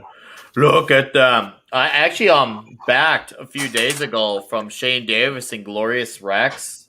That looks really fun. I was like, dude, that looks like a crazy fun book. And yeah, we need more guys, whether it's for Indiegogo, Kickstarter, if you like, seriously, or just some book somehow from a bigger publisher. We need more different ideas out there. So hopefully one day they can, be celebrated ideas of what could be future pop culture. Because just imagine, us being in a world where, I don't know, the Florida Man comic could be a huge celebrated thing to a point where it becomes like Florida Man, the movie type of thing, which I'd see that movie anyway if it was about the comic. I'd see that movie any day. But just an idea, we need to definitely, keep seeing what's out there. I can't wait to see what Young Ripa puts out there as far as his Ripaverse. I am curious to see not only was he right, but who he's got on us, because apparently he's got a former DC artist he's working with for his project. So yeah, he's really happy about that. So I know I saw he had Shane Davis on today. I saw he had Shane Davis on today as well, and I caught the first half hour of it. It was really good. So I'm gonna definitely check out the rest soon when I have to hit the road. But yeah, I mean, they had a great conversation. They really did. I can't wait to hear the rest of it, because what's it called? Shane, it was just nice to hear how he was talking about when he would go to conventions, he would meet fans, how he'd always try to keep in touch with the fans, get to know them on what they were like on a personal level. It's just like, man, Shane Davis is making all sorts of sense right now. Max Redstone, the Nick Weiser multiverse. Dude, oh man, if there's a Nick Weiser multiverse, we'll be screwed. That's all I gotta say. We're screwed. Infinite flavors everywhere. The infinite flavors of Nick Weiser. Yep. Even I might be opposed to that. Because just of the mayhem and the chaos and just the debauchery that could happen.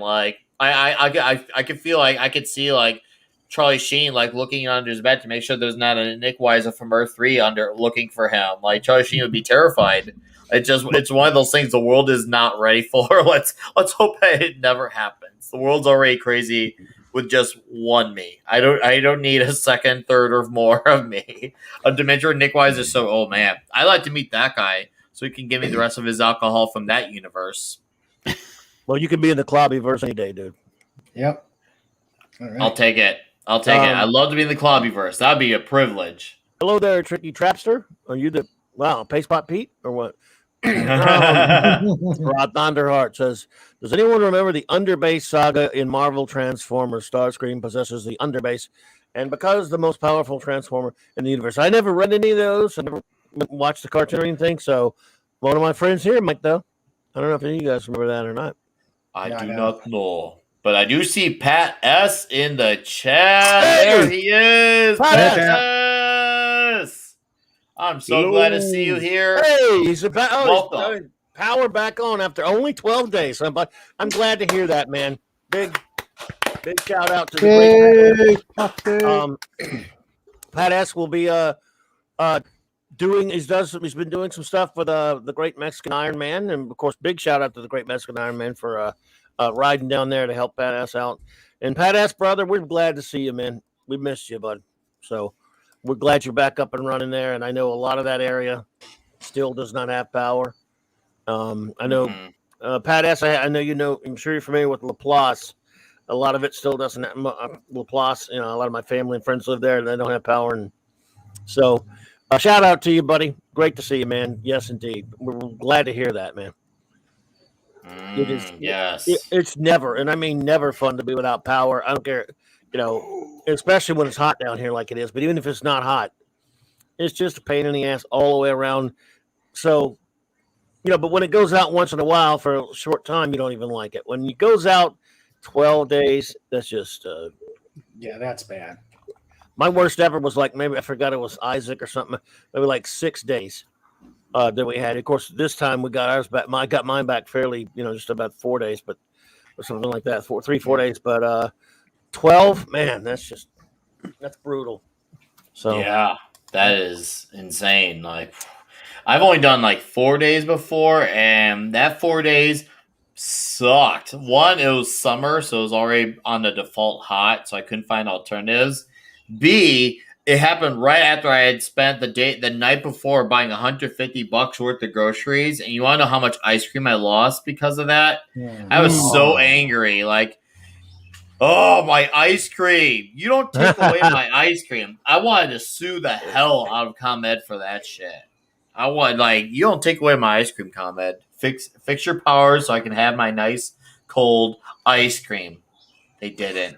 Well, what messes with your head is, you know, because when power goes out during bad weather or something, even if you get it, all right, okay. Oh, yeah, of course. But the other day, you know, we were lucky enough to get ours back fairly quickly. But then on Tuesday after the thing happened, but then on Saturday, just out of nowhere, was it Saturday? I think it was that Saturday. It went out, and again, weather was fine, nothing. And so we're like, and it went out, stayed there for like 2.5 hours. Again, compared to 12 days, compared to any days, that's nothing, except there wasn't any weather. Of course, it would turn out what we figured out, they were working on, fixing traffic lights. All fine and good if they tell if you know it's going to happen. You go, oh, well, we're not going to have power for a while, but they're fixing stuff. But still, when you don't know about, not expecting it, and there's no weather, you're like, huh? What about the big power outage in 2003 where the entire eastern seaboard? Yeah, I remember. I was flying at that time, taking a flight lesson, and they lost all communications during that outage. Wow. Yeah, that was no fun. And even in Baton Rouge here, as you see Claude popping in there, theirs was out for way longer than mine. Theirs was out for like over a week. And like I said, that happened to me again Sunday for an hour. And again, I'm like, I can't complain. There are people out, like Pat S. said, for 12 days. But still, when the weather's not bad and you don't expect it, you wonder why it's happening. Yes. And you're not wondering while it's happening if the weather's bad. You're like, here we go. But when it's not, you're like, all right. But they were fiddling with it. They were fixing stuff. So I'm glad, just glad for you there, Pat S., man. Dude, I know that it had to be brutal. And good luck, buddy. Yeah, agreed. I'm yeah. glad he's okay. That's the important part. I wish I could have donated more to his fund. I really wish I could have, but I gave you what I felt I could within my reasonable life budget. So hopefully that little bit helped, Pat. As you're a good guy, you're a big supporter of the channels, and I look forward to having you back on, whether it's for Toxic Tuesday or something else. Yeah, I would like to talk to you more, man. I'd like to hear your story because you're a survivor, man. You are literally a survivor, and the world is better for it. Yeah, buddy. Well, I know you have to run, Nicholas, but Yes, sir. appreciate you good. being here. Yeah, hey, appreciate you. I can't wait to have you on Toxic Tuesday. This is gonna be fun. Help me remember, man. Just I got to make a remember thing, so please remind me. Oh yeah, but I'm looking forward to it, bro. Love me some Big Trouble. Oh, it's gonna be yeah. Big Trouble is gonna be. This is gonna be a wild panel this coming Tuesday. I can tell this is gonna be one for the ages type of deal. Big Trouble, Little China. So, anyways, guys, stick around for the rest of these fine gentlemen. You all have a great night, and I'll see you all somewhere in the not Nick Weiser multiverse. Take care, buddy. Nick. Appreciate you, brother. Dude. Bye, Nick. Take care, man. Rod Thunderheart with a $5 super chat. Thank you so much for that super chat, Ron. Rod, we really appreciate you, buddy. Hail Clobberin Times and Geek Gang. Yes, I see. First Transformers movie borrowed elements, including at the end, where no one Transformer can possess it. Okay, well, I've never seen those. I've never been one who's seen those, so I'm sure I know our Transformers fans here will know what you're talking about there, dude. That was a good movie. Mm-hmm. So, for anyone who has not seen the original '86 movie, at the end of this month, the Cinemarks, or basically any place that's doing the Fathom events, is playing the Transformers the movie for its 35th anniversary. So you'll be able to go watch it on the big screen, and it is a great experience. Yeah, it's a good movie. I got to go do one of these Fathom events, and that's where I got to go see The Wrath of Khan for the first time. Oh, really? Wow, yeah. Great. It's the best way to watch any movie, just on the big screen. Yeah. And I love Fathom events. I mean, they have some great ones. A couple of weeks back, they did Trek 4. I wish I'd have been able to go. But I've been to a bunch of Fathom events, so they're great. So, yeah. Ted Millett, hello there. Good to see you. So, Retro. Dude.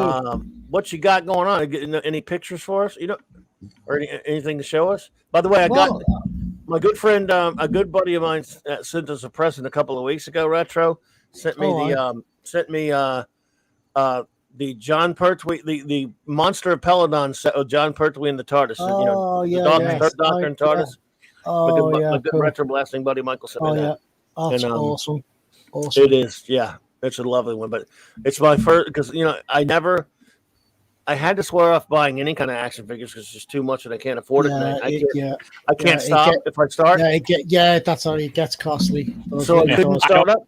So I never started. Well, there you go. I've never started up with the Doctor Who figures because I wouldn't want them all the real ones.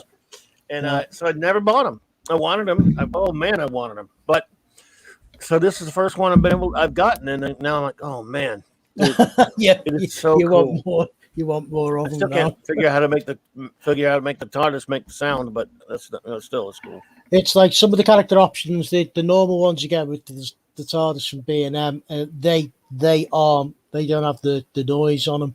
It's some of the other ones. It has a speaker thing. Yeah, they're a bit more expensive. I mean, it's possible that one might have the special. But I can't figure it out. Yeah, it has a speaker thingy on it. It looks like to me. Maybe not. Though. Brett Cohen, thank you for the $5 super chat. I really appreciate that. Hasbro has put up the original Transformers series on YouTube for free. Well, thank you. Appreciate that. Well, I love me some Pertwee. Yeah. I was Bud. Go ahead. Yeah, I was hoping to get some. I mean, because we're still waiting for them to come out here in B&M in the UK. We keep getting hints and I keep going down. Nothing there. You know what I mean? But it's just like, So I came back with a load of Star Trek figures the other week. So cool. Each time I go down, what else gonna buy? And me missus is grimacing at me because I keep on trying to go in get the Doctor Who figures. So sadly, still nothing there yet. So there's some first Doctor figures and Oh, man. and there's a couple. There's one with Ian Chesterton as well. So I'm keeping my eyes out wow. for those. Ooh. So Wow. what I was hoping to do was hopefully to get hold of these and then show them on the channel. That's one of the things I was hoping to do. So I was hoping to sort of go down and get a few shots of those. So unfortunately, not much Doctor Who stuff. So That's the only okay. other thing, I got yeah. you. So the only other thing Coming you got to say was the Super Nintendo, because I was going to be showing that on our channel, but again, because of there was a little bit of a sort of delay, so it was a bit too late for me to come on. So it's still sort of set up from last time. So I'll say I've got I'm a big Star Fox fan. So if I stick the screen, as you can see, like I say, I've got the. All right, I'll enlarge that in a second. I just want to say thank you, Rod Thunderheart, for the another $5 super chat. I appreciate that, my friend. Thank you so much. He says the matrix of leadership, the Allspark, and the Underbase are all pretty much the same thing. Transformers, Marvel have very well written stories. Well, In thank fact, you for if you're gonna, I would also recommend. I would go further and recommend the Marvel UK comics, which had Simon Furman working on those, and he is like the definitive guy when it comes to Transformers media. Yeah. Thanks, So as you can see, like I've got Starwing, as it's known in the UK. It is actually Star Fox, as you can see, like the name Starwing there. So it's a slightly different name because there was a dispute over the original Star Fox name for some reason in Europe, so they changed it to Starwing. But later on, they eventually stuck with the Star Fox branding. I absolutely love Star Fox. I mean, I'm not particularly that brilliant at the game, to be honest, but I've sort of collected most Nintendo stuff involving Star Fox. And again, I've got a few bits and pieces here as well, which I've sort of collected over the years, the varying consoles.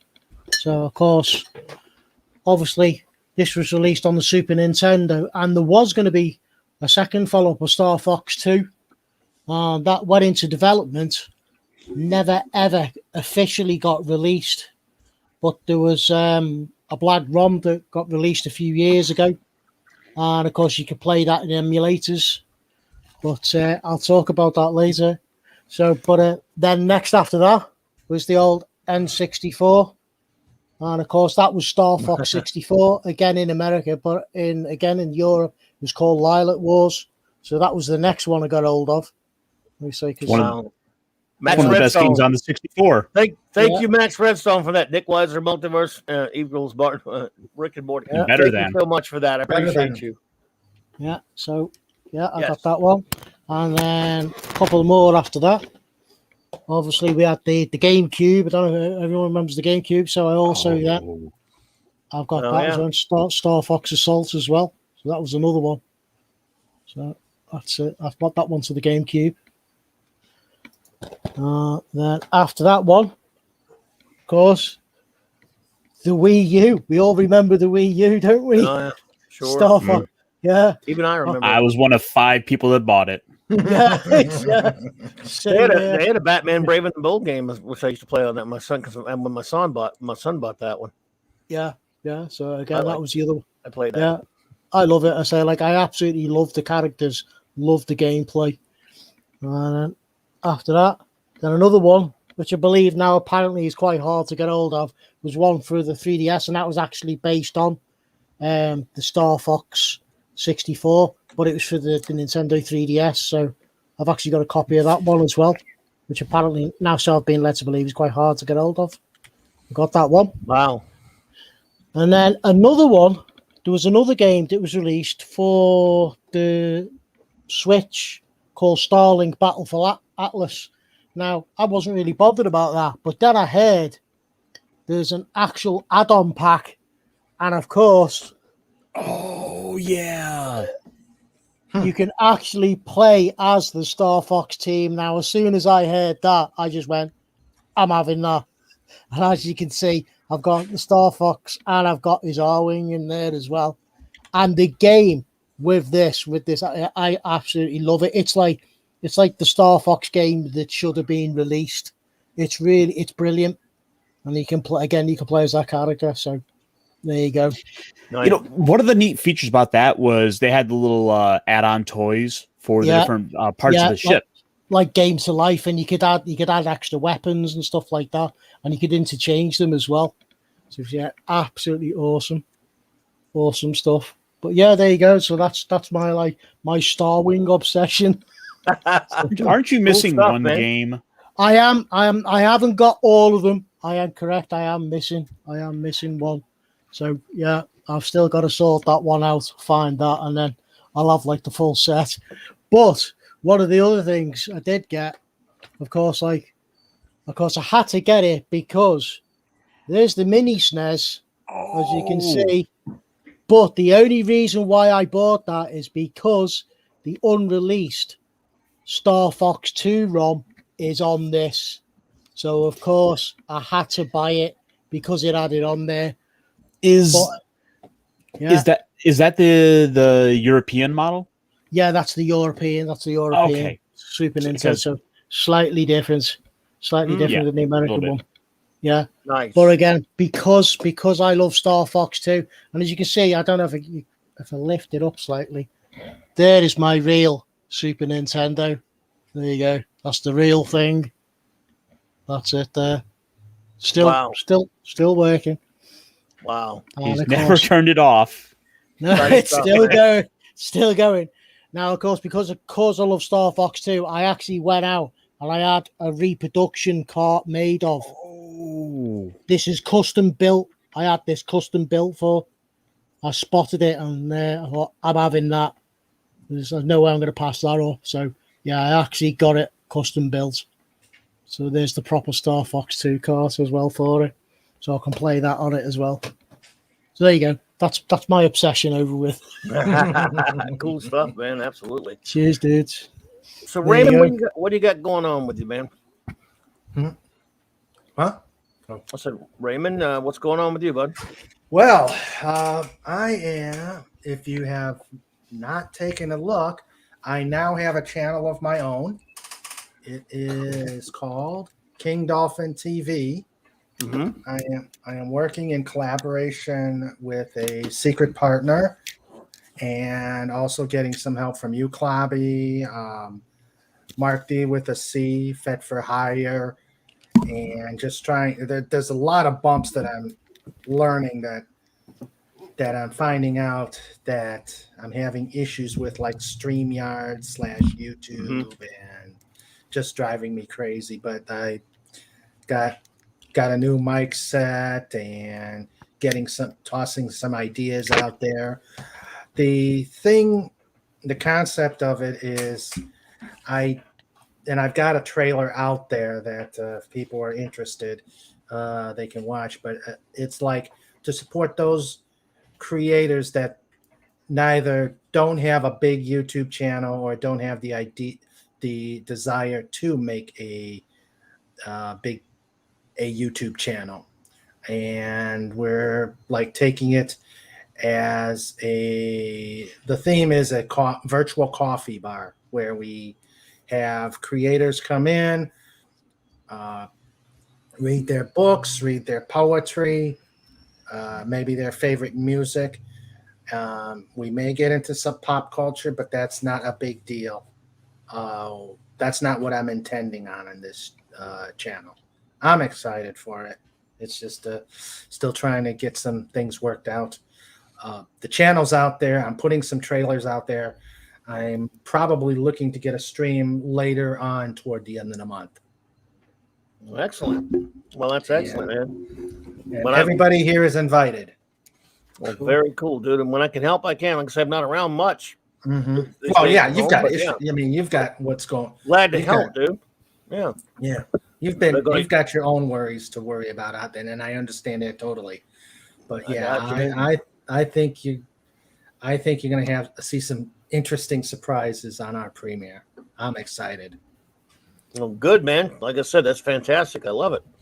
Mark D with a Mark. Hey, how's it going? What's up, dude? Hey, Hey, dude. Mark. Oh, let me fix my headphones here. There we go. Hopefully that'll get rid of any echo. Yep, I've been lurking at work the whole time, so it's great to see that Pat S is in there. I don't know if he's still in the chat, but great to see Lurking you and doing working. lurking and working. Great to see you do okay. And then I knew if I like started texting in the chat that I would never get any work done. So No, I got you, man.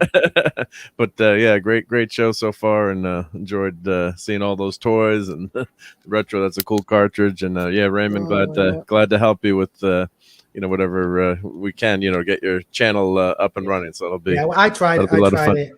I tried to practice stream over a couple of days ago, and it just crashed and burned.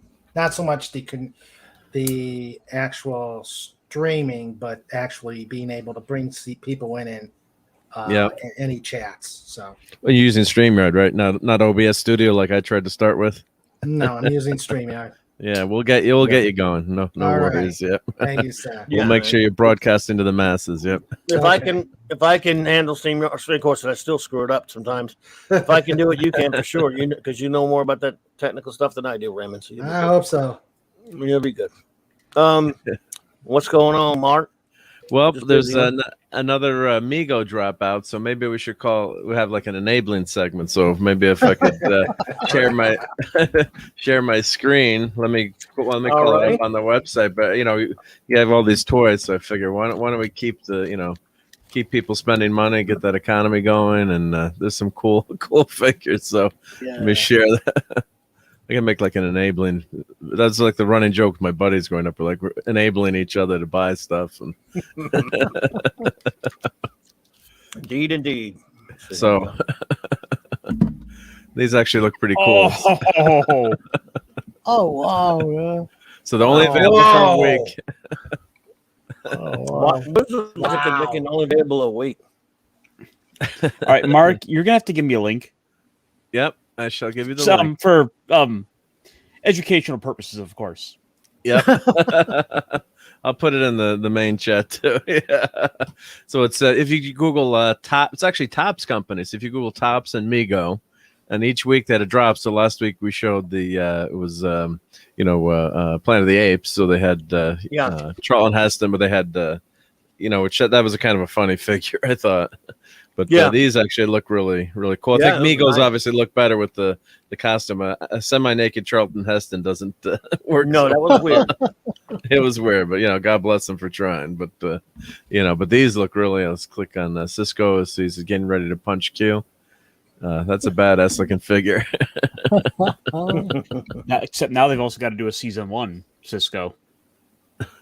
That's true. Yep. I always like this uniform better, but yeah. Yeah, he's captain in this. Yeah. So it's like season 3 beyond or whatever. Yeah, what was he in the first season? He was just the commander, right? Mm-hmm. Commander Cisco. Yeah, he was in charge of the I always station. thought that was kind of weird. They should have just made him a captain ahead of time. That's okay though. He was a commander going on. I mean, it was first officer of a ship. So. And maybe because it wasn't a spaceship. I don't know. Yeah. So you've got 3 days and 20 hours left to spend your hard-earned Latinum on Cisco. And let's see take a look at Quark here. Hey nice there, costume. Sandra, what's up? Yep, Quark's tall because he's the same height as Cisco. Yeah, that's right. Yeah, so you wonder sometimes. Yeah, with the toy scale molds. Yeah, but it looks pretty cool. For use the same molds and stuff. It looks good. Same molds. Yeah, paint job's pretty good. This I don't know. It's a prototype. Sometimes they look better, but so Quark is such a great character. Wolverine is Quark. Look at the Wolverine face. Yeah. Well, Wolverine is Wolverine still short in the comics, or did they totally get rid of that? No, I don't know. But I'm talking about it probably went the same way as a cigar. I mean, his face. It looked like he's all Wolverine. Yeah. No, but like in the comics too, it was like Runt. It was always calling Wolverine Runt and referencing how short he was. That was a cool part of the character because he was small, but he was a badass. So, so let's see. So we've got Quark is here, and let's see. Ferengi Rule of Acquisition 35. Peace is good for business. Every once in a while, declare peace. It confuses the hell out of your enemies. So this is not a toy. Although also old guys like to play with toys, right? Yeah.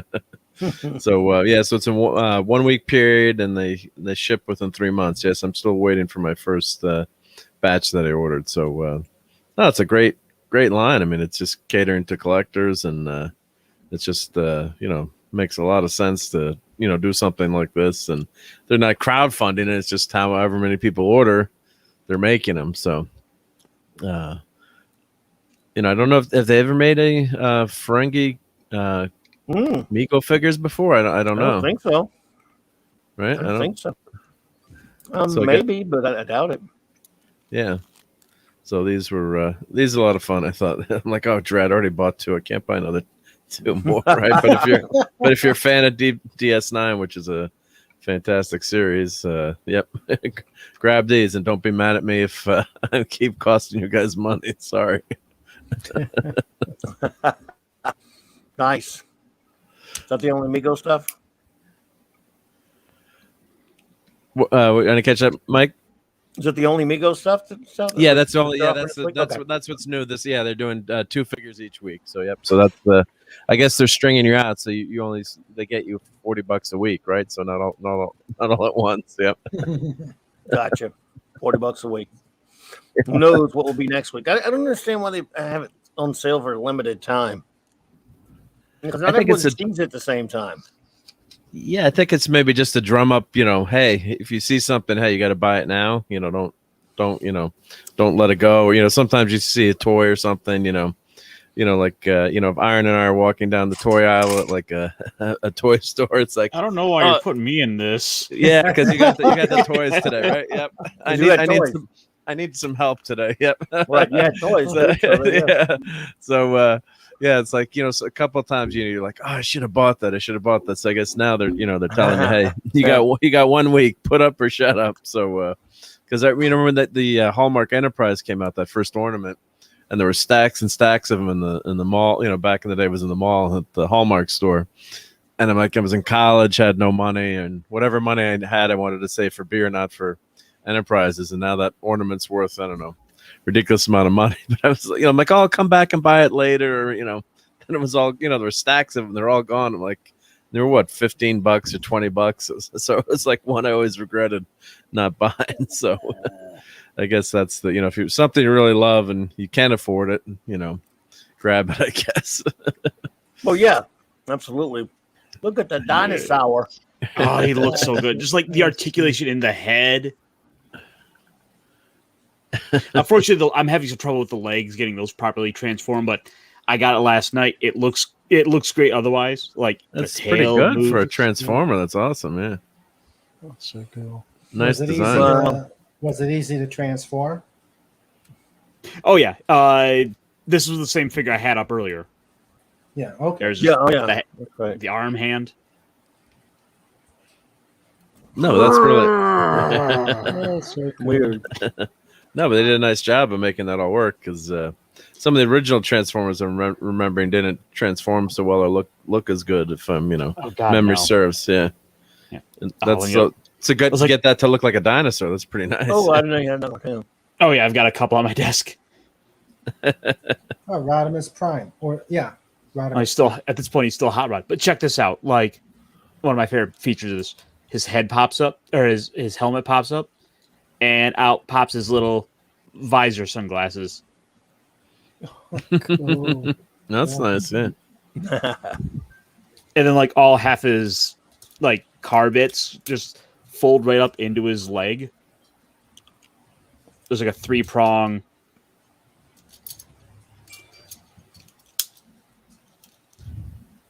Just to show for comparison how much his leg collapses up. Wow. Let's go. Spent a lot of time designing those, I'm sure. Oh, yeah. I absolutely love the engineering in the modern toys, which is why someone asked me, do I want to get the new Optimus Prime that like transforms, but just by your voice you tell it like Optimus transform. It's like, no, I want to do it myself. I want to play with the toy. I don't want the toy to play with itself for me. Hey, Lorena Creel, the beautiful Lorena Creel. Hi, Lorena. Hey, Lorena. We really had a good time last night on your show last night there, Lorena. Thanks for having us. It was an honor. And thank you for stopping by. It's lovely to see you, beautiful lady. Yeah, thank you, Lorena. Yeah, it was a great panel and a good discussion on Shang-Chi, and a lot of fun. So appreciate you asking Clobberin and I. Yep. Really appreciate that. It was an honor and it was great fun. Now let's see here. So we got the toys covered. We got Star Trek covered a little bit.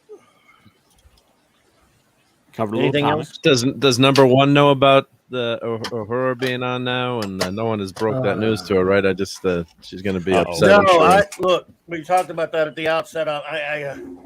She doesn't even like it when I hate the filth too, but I can make fun of it.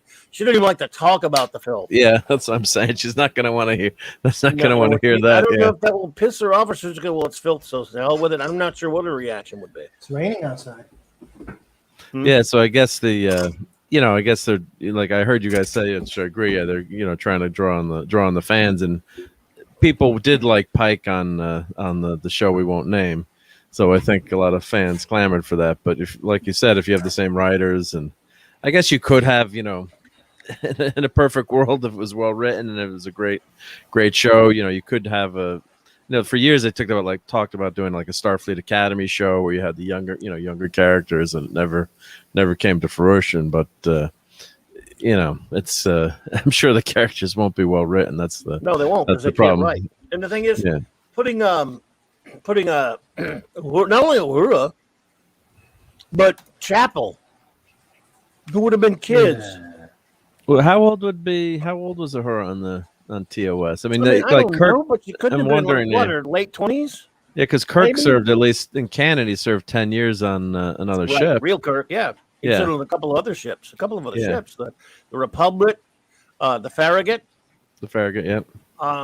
So he'd been around. He'd been in Starfleet about 10 years, more than 10 years. Like, But he was a very young. By the time he took over, right? He was a very young captain, though, for his. He was a young captain, and he, like I said, he has to be at least 45, probably, or Kirk, I would think, right? Hmm. Kirk, how old would Kirk be in TOS? At least. Well, in 45? Deadly Years, which was second season, he was 34 years old. So he probably 34, got the yeah. ship when he was around 32 or something like that. Uhura was there early, so Uhura wouldn't be that much, younger than him, but enough. She probably is in her mid 20s or. I mean, Raquel probably knows, but I mean, she probably be what? Maybe let's say she's in her mid 20s. Let's just say 25 for the hell of it. Could be more, could be less. Yeah. Well, I mean, she's in her teens when she's no cadet is going to be on the quote unquote Enterprise at 15 or 16. At least not in the normal Starfleet. No. But No, it's you got to doing it be for an 17 excuse. at least. Right. Oh, older than that. We're really older than that. Cadets should be older than that. But yeah, I mean, again, that's that stupid shit from that Jar Jar Abrams idiot garbage movie from 2009 where they were putting cadets on starships and stuff like that. Now they do that in some cases, but usually they still have to stay at Starfleet for a certain amount of time before they're put out as young cadets. Toth, what's up, buddy? Great Lord Toth. Hey, Lord Toth. So there's no way that even if I accepted that filth as real Trek, and I don't, that I would. Let's say, just for sake of argument, I was accepting it as a real Trek series. I would go automatically. That's a foul, dude, because having Uhura and Chapel on the ship is stupid. They also have the character descended from Kanunian Singh. That's moronic. Oh, that's stupid. I So just damn checked. stupid. Yes, I know Wikipedia is not necessarily canon. Right. She was born in 2233, which, if you take 2265 as Kirk's time in the Enterprise, she's only 32. She's 32 on the Enterprise. On the Enterprise, yeah. So Okay. technically, she could have been it, but it'd been very unusual. Yeah. But I mean, the more important thing is that they're going to screw up the characters and not write them right. I mean, even if Exactly. you bend the age a little bit, or that's what gets me more Right. angry is when they have they mess up the characters, or they I've watched and I'm proud of it. I've watched every minute of STD, and there ain't much good happening there. So I know people love, obviously, adore the original actors, and some people don't think they should be recast, and who's ever going to be as good as Leonard Nimoy as Spock again? No one. But in 100 years, with their we still keep watching Star Trek, hopefully, but could you recast it like a James Bond? I mean, maybe, but just my big problem is how bad the stories are, and just how it's written like horrible fan fiction, as I keep saying. It's Yeah, it's not that's what it it's is. not like it's not like it's oh well, that's Shatner is the definitive Kirk and he's awesome, but this guy's okay and the stories are pretty good and I can kind of at least they're not trashing the characters or that's my main problem. And look at with Picard, what they did. I mean, that series is a travesty. So that kind of stuff versus we love to do the geek nitpicking on certain things and ages and stuff. Which I do myself too. So I'm not knocking, but just the worst is when they Patrick Stewart coming back and making everything Doing it himself. Boy, trashing the fans. Yeah, that trailer was so bad. Oh my god. Sandra Wait, said there was a new trailer. Yeah, there's a P Hard season 2 trailer yesterday. Dude, it is I would show it here if we wouldn't get in trouble, just so we could make fun of it. It's that bad. But yeah, if you see it. Sandra asks Mark D. She said she tried to place an order, but nothing will load in their card. Any ideas on what the problem could be? Yeah, I was just Demand? saying, I think maybe make an account with Migo first, or Tops, excuse me. So try to make an account first. I think that's what I had to do. It's like if you create an account and log in, maybe that might help. And I don't know if they have a phone. That's the problem with these things these days. They don't have a phone number to call or something like that. Or I would say try a different browser, depending on what browser you're on. Try like Firefox, or if you're on Mac, try Safari. I found that sometimes makes a difference. But I think I did have a couple of problems trying to log into their account at first. But that's my suggestion. Yep, do that. There you go. But yes, Gollum Picard. Yeah. Well, they've already got their little out. They're probably going to have Q change that. Would be my guess. Yeah. I doubt it, since they're idiots. Even they might have said, you know what? Maybe that's a bridge too far. Having him be a Gollum is so stupid. Let's just use Q. Yeah. And see, they're a good writer could then, and which they don't have, could come in and go, we got to clean this mess up. Well, Q's a good crutch. Boom, and they'll say redo. Yeah. Jean. The whole first season was Q screwing with Picard. Yeah. And of course, they would never do that because they would be admitting how garbage they are, and it wouldn't fix anything. But I'd still, if they actually took season 2, came in with Q from the beginning and said, gotcha. And basically, he was that whole mess of was a dream. was a nightmare that Q was doing to him, and he wakes up, and he's the real Picard again, and aged, yes, and is retired, yes. But the Federation isn't a horror show like it is in P Hard season 1. Q was screwing with him or whatever, and you did some just reasonable story about Picard in his, later years or something. Yeah, but why even bother talking about it, because they never would.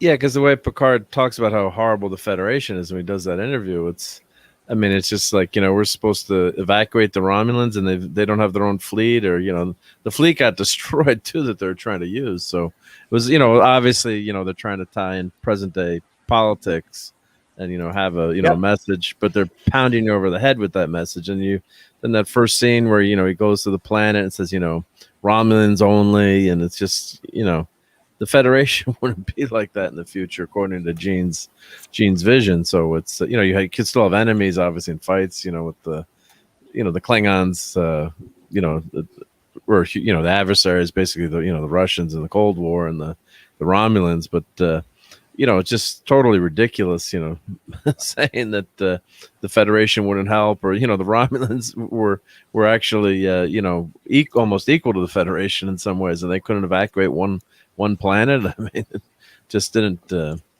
make sense at all. So it's just they're just trying to shoehorn present day politics to make say, well, the Federation really is an evil, horrible place. It's not the utopia or vision we envisioned.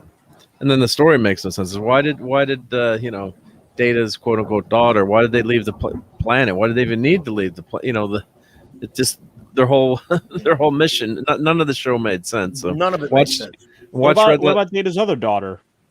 Yeah, the 2 daughters. Yeah, just They don't know, and they don't care. They're absolute morons who have no respect for Star Trek. They don't give a crap about Star Trek. They know very little about it. They know they'll watch it. Their idea of research would probably to watch a few episodes, and instead of actually understanding it, they would just say, "Oh, we can rip that. Oh, we can rip that. Oh, we can rip that. Oh, Data's daughter. Oh, we really know our Star Trek because they have Bruce Maddox on there. Yeah, you don't know crap." And they didn't even use the real actor. Yeah, And then she did open the gateway to the artificial intelligence that was going to destroy the universe. It's like, so the Romulans actually ended up being right in the end too, right? I mean, so it's like they wrote them, instead of her, not opening the gate, she actually opens the gate, and then I guess they destroy her. What did she do? She changes her mind, I guess, thanks to Picard. I can't remember now. It was so horrible, but it's like, I mean, maybe the Romulans had a point. If these people have the capability to destroy our galaxy, maybe we don't want them to do it. I think one of the stupidest scenes I've ever seen, not just in anything called Star Trek, but maybe ever, was the scene with all those Romulan women when they find out way back in the past what's going to happen, and they're killing them. They're going insane and killing themselves and beating themselves up with rocks and shit. Yep. I'm like, wait. That's a new Trek? No, that was in P-Hard. P-Hard. Season 1. P-Hard season 1. It was this Romulan prophecy about what was going to happen in the far-flung future. It was like a flashback to that, and these women were standing around some kind of, I don't know, pit or fire, whatever it is. Anyway, they're finding out crystal, some crystal thingy. So they're finding out what's this ultimate threat is going to be. And they go insane, and they're killing each other. Some like beating their faces in with rocks, eat their own face, by the way. Yeah. And they're going insane because they're so you can drive a Romulan insane like that. Just these women are. What happened to strong female characters? They're going to kill themselves because they see that like something that this is supposed to happen in the far-flung future. And then when we finally see it at the end, it's just a bunch of stupid metal tentacle things coming in from another universe. Yeah. Ooh, it's really scary. Ooh, this thing had to be written. It's written by imbeciles for imbeciles. It's written. If you can watch that show, and if you have any regard for Star Trek, and you can watch that or STD and not just projectile vomit all over the place, hey, God bless you, but I don't get it. I watched the one episode that was on TV, and that was it. Oh, right. The free one, right? Yeah, they always do the free one first. Yeah, I watched that one when it aired, like, what, 4 or 5 years ago. Which one? And FTD? Yeah. Yeah, and then I have not watched any more of the new Trek since. You're better off. There's no point in doing it unless you're like a channel that does well with the reviews on it. So I leave it to our buddy Doomcock to review that thing, and Gary and all those guys. Let them, let them suffer. I mean, they do well with it. And however, like I said, I subjected myself to P-Hard, the whole thing, just because I wanted to see, because Patrick Stewart was playing his old character, and I just thought I would watch it. And after the first episode, should have been the big warning. Yeah. But it got worse and worse and worse. Yeah, you're hoping it's going to be good. I mean, it's just I'm always hopeful, maybe too hopeful, but you're like, oh, this is going to be great. You got Stewart coming back, and But all the things he said before that should have told us that it's going to be horrible. Right. All the reasons it came back. Right. I'd like to show something positive Star Trek for a minute. Oh, yeah. Yesterday. Sure, we celebrated Real Trek yesterday. Yep. So in celebration of the 55 years of Star Trek, GOG.com now has a bunch of the classic Star Trek games on here. It has a bunch more added in. So we have things like Hidden Evil. Is that a Voyager game, or is that? It's like the Next Generation game. Looks like the First Contact looking thing. Plunge into the wake of the events following insurrection. Find yourself embroiled in an enemy plot to harness the incredibly destructive powers of a coveted genetic seed. You must engage alien forces to end out what your adversaries in a series of challenging missions, or else the Federation will fall victim to its ruthless archenemy. Was that one of those like CD picture, almost like movie games? I'm trying to remember. Or was this more of an adventure game? They had a couple of cool Trek games that basically had like a story built into the adventure with motion capture and live actors. Good to see you. Like Good to see I remember you. which one that was. Like Good the to see you, Dominion Christoph. War. Yeah. Like I said, I wanted to at least bring up something good Star Trek wise. Oh, we've been, we don't worry. Yeah, we're talking about that filth, but we're not, Yeah. Yeah, Raquel would chastise us for talking about the filth. Yeah. But, we love you, Your Raquel. agonizer, please. But your the agonizer was on her last night because she did not like to have to make that list because it was like leaving stuff off. It was like prioritizing her Best children friend or off. something. Yeah. But A7 Hey guys, Hey, dude. I thought you guys would be getting too comfortable without me, so I came back. You're Well, what's enjoying that? it too. I could see you were enjoying the stream too much. Well, no, that's dude. Well, we're about to get out of here, but what you got going on? Oh, geez. It's funny, actually. This is just an anecdote, but I just had a chat with a guy at the bank on the phone, and I don't know how we started talking about it. We started talking about the new Bond movie. I think he heard my accent, and of course, they all think I'm Sean Connery, you see. And we were bemoaning the Bond of old and saying, wouldn't it be great if he just, drove a car off a cliff, leapt out, parachuted to the ground, rips off his skydiving suit, and he's got the tuxedo underneath. That's what we want from Bond. He said, yeah, that's exactly it. You know? So we were both like worried about what the next one might be because of the feminist angle, you see. So, As we should be. But what have I got going on? Work, and more work. Yeah, it's see Bond pretty much. I don't like anything they've done with Bond for a long time. I'm a huge Bond fan, but I don't like the Daniel Craig movies. I mean, Casino Royale's an okay movie. It's not really Bond to me. It's just like his portrayal of Bond. Look, he's a good actor. His portrayal of Bond is not Bond. Even in a lesser Bond film, you always had, like I say, even if it's a lesser Roger Moore one, even a lesser Pierce Brosnan for that man, I wasn't big on him. He acts sort of like you would expect James Bond to be. I'm one of the few that loves Timothy Dalton, for example. But even Dalton had some of that humor, and so of course, and Connery had the right. Craig plays him as absolutely humorless, charmless. Well, he's just angsty. Yeah, well, and there's my point about this. He's made 4 films so far, if not counting this new one. Every single one of them is about James Bond's personal life. Every single one. We barely knew anything about his personal life in the first 40,000 years of this franchise. And I can't stand. He's James Blonde. He's Jason Bourne.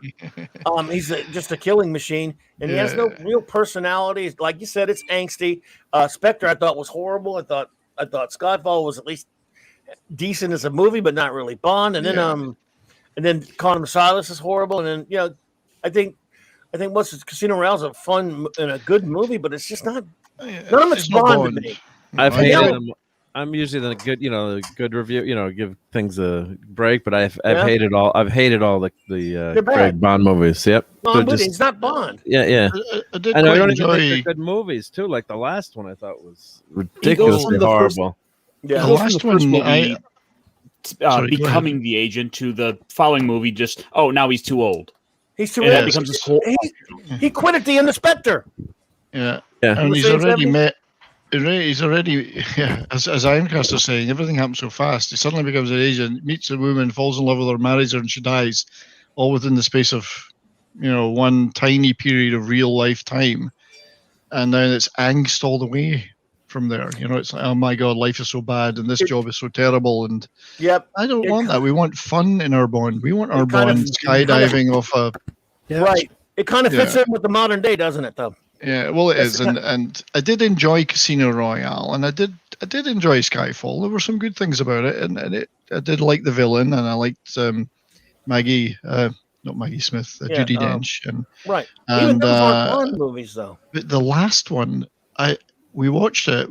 We were still going to theaters then. My wife and I. We went to the theater to watch it, and it finished. I thought, wait a minute, this is only halfway through. This can't be finished. Like it's not ended yet. Where's the ending? There's something out. Did it skip? Did it skip the digital projection or something? We've missed something here. That's why I laugh at and don't even care about No Time to Watch because it's still not Bond to me, even if they do. The feminist agenda crap in there is bad. I agree, but it's No Time to Diet. No Time to Diet. There you go. It's still not Bond. I mean, he's not. Again, there's all right with all the Bond before that. He was one thing's that it's just like the Doctor. You know, well, there's something that runs through all, no matter how many who plays him. And Bond, there's still a sort of to the whole series. There's sort of a nudge, kind of a nudge, wink at the audience. There's still a tongue-in-cheek factor. There's still a fun factor to them all. Yeah. Even in some of the more grounded ones, there's the character of Bond is kind of a. He looks like he's kind of enjoying what he's doing. He's a loner. This guy's living this kind of lone life, but he has there's a joy, there's a charm about the character that is completely missing from any of the Craig movies. Like I said, Casino Royale, he just could have been John Smith. It would have been. It's a pretty good action film because it's been Agent Jim. Smith. Yeah, Jim Blake, whatever. I mean, it could have been anything. Yeah. He wasn't James Bond. He's been Millerized. It's been Dark Knight Returns. That's right. That's exactly right. And people, good. You made some good points there. You made a good point about the tongue-in-cheek thing. The Bond movies always nodded to the audience. Yes. With a wink. We're gonna crack a wisecrack here, and it's for you, or whatever. Those moments that happened in all of them, even the more serious Timothy Dalton ones. And I think he was a great Bond too, by the way. I love him. But and I would love to have seen what he did with Goldeneye if he'd got it. But it should have. It was written for him, so yeah. Yeah, it was written for him. So what the current ones are doing is not nodding at the audience tongue in cheek. They're saying to the audience, "We don't think you should like this, and you should be miserable about it." Yes, it is about misery. Two things happened. One was Austin Powers, and two was Jason Bourne. Yes, Bourne changed a lot of things. It was very Jason Bourne, but Bond again. Yeah, I mean, he's just so different. Like I say, he's just not that kind of character now. And Daniel Craig is a humorless twerp in real life, and in these movies, I don't. If I'm not having fun with Bond, I don't need to be there for Bond. I mean, again, the stories aren't either.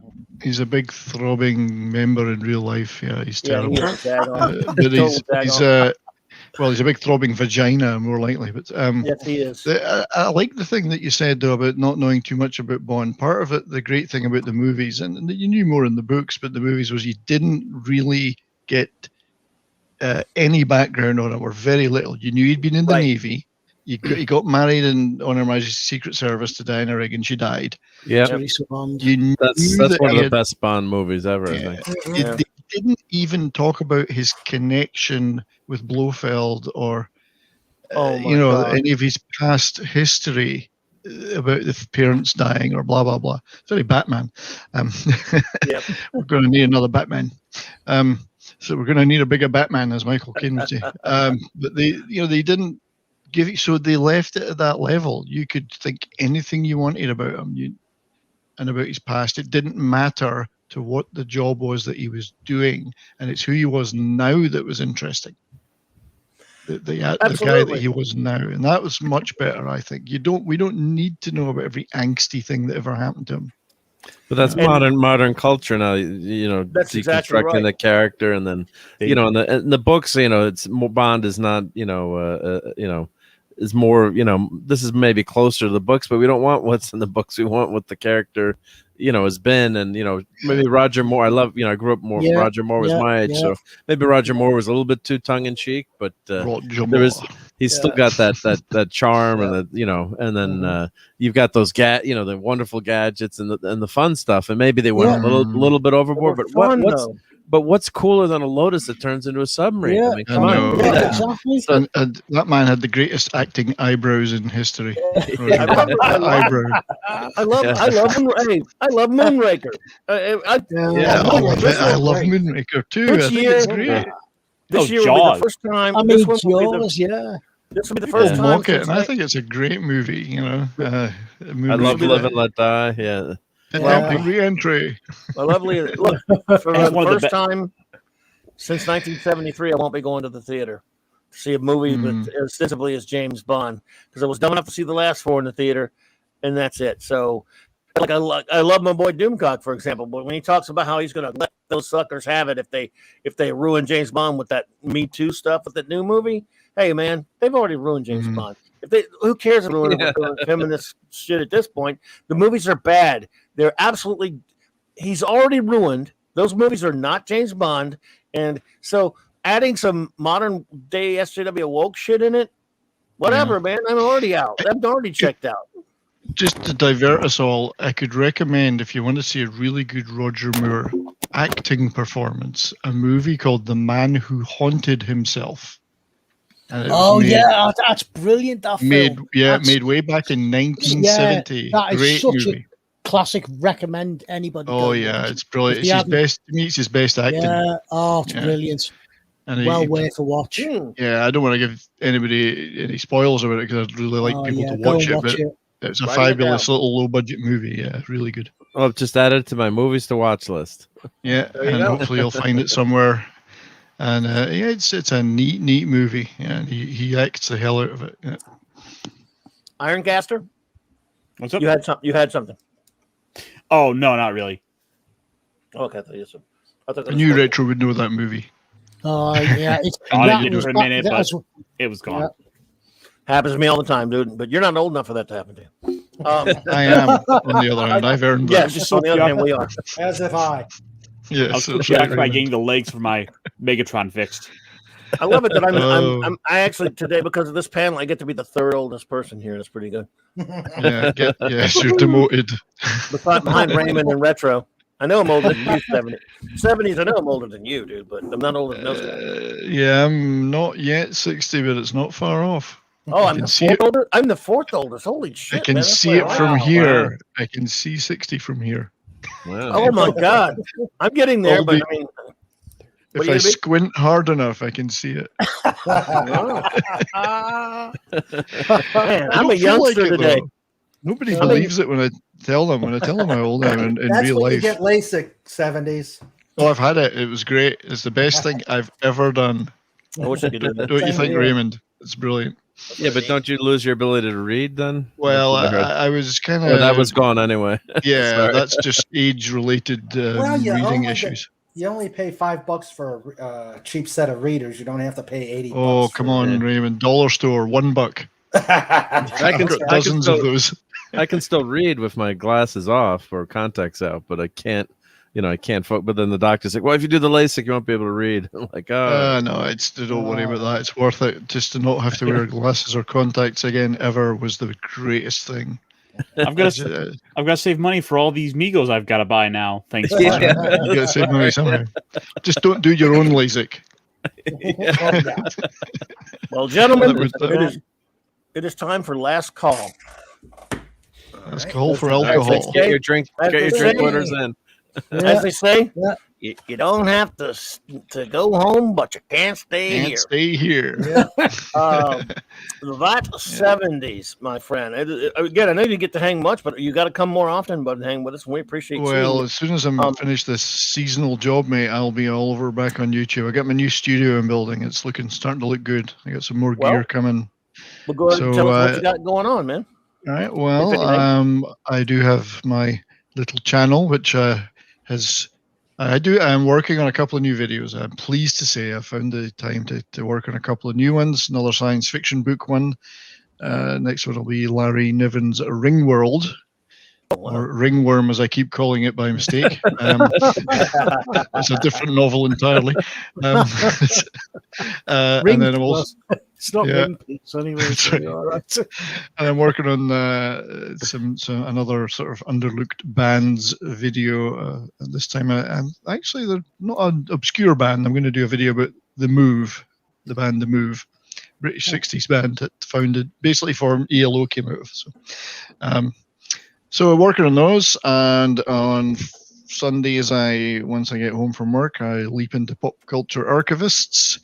I do Friday nights on Matt's Foulball Productions MFR Cocktail Lounge, and then I'll pop up on other streams. Like last night, did a great stream with Wes Moody, a bunch of us. Oh, cool. I'll just muscle my way in and force my way onto people's channels, whether they like it or not. So that's me. Nice. Well, dude, I always appreciate having you here, and you have an Thanks. open invite any Thursday that we are here, man. Yeah, And, thanks for having me. And Thursdays are one of my days off, so that's Oh, you're stuck perfect. with me now. Well, good, man. Good. Absolutely. The man who is the iron of casting or casting of iron. Or he's he's something. It's that Caster guy. of iron. What's going on, brother? Oh, playing with my new toys. Gonna have to show him off a bit more. Yeah. Oh, that's that's Oh, okay. he looks so good now that Nice. I've got him Love it. transformed proper. Love it. Nice, mighty fine. What color is the spine? Because it's showing your background on the spine. Yeah, your because of background thing. I love. Oh, okay. Must be black, I guess, Is right? it black? Yeah, I love how it No, does it's that. it's green. It's green. Oh, it's green, green. green. Okay, yeah. I just wondered. What you got going on the channel there, good buddy?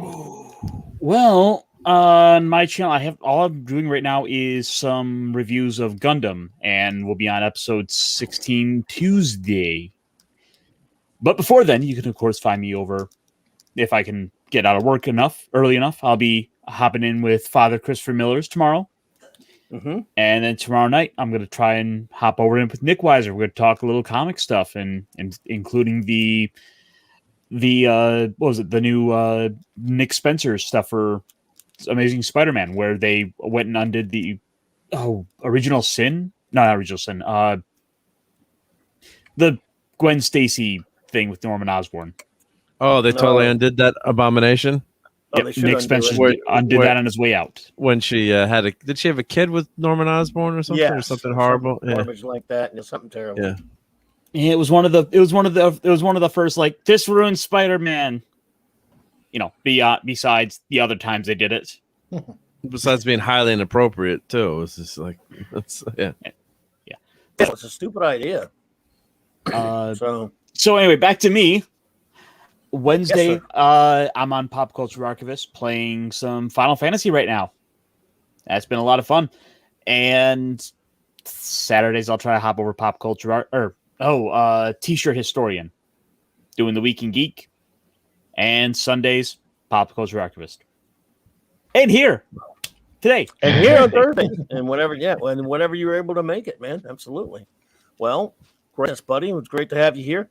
Now we have, of course, our great buddy Raymond Feliciano, as in the author. And let me pull you up here. Hang on a second. I'm going slow with this thing. Still working on getting my books out there.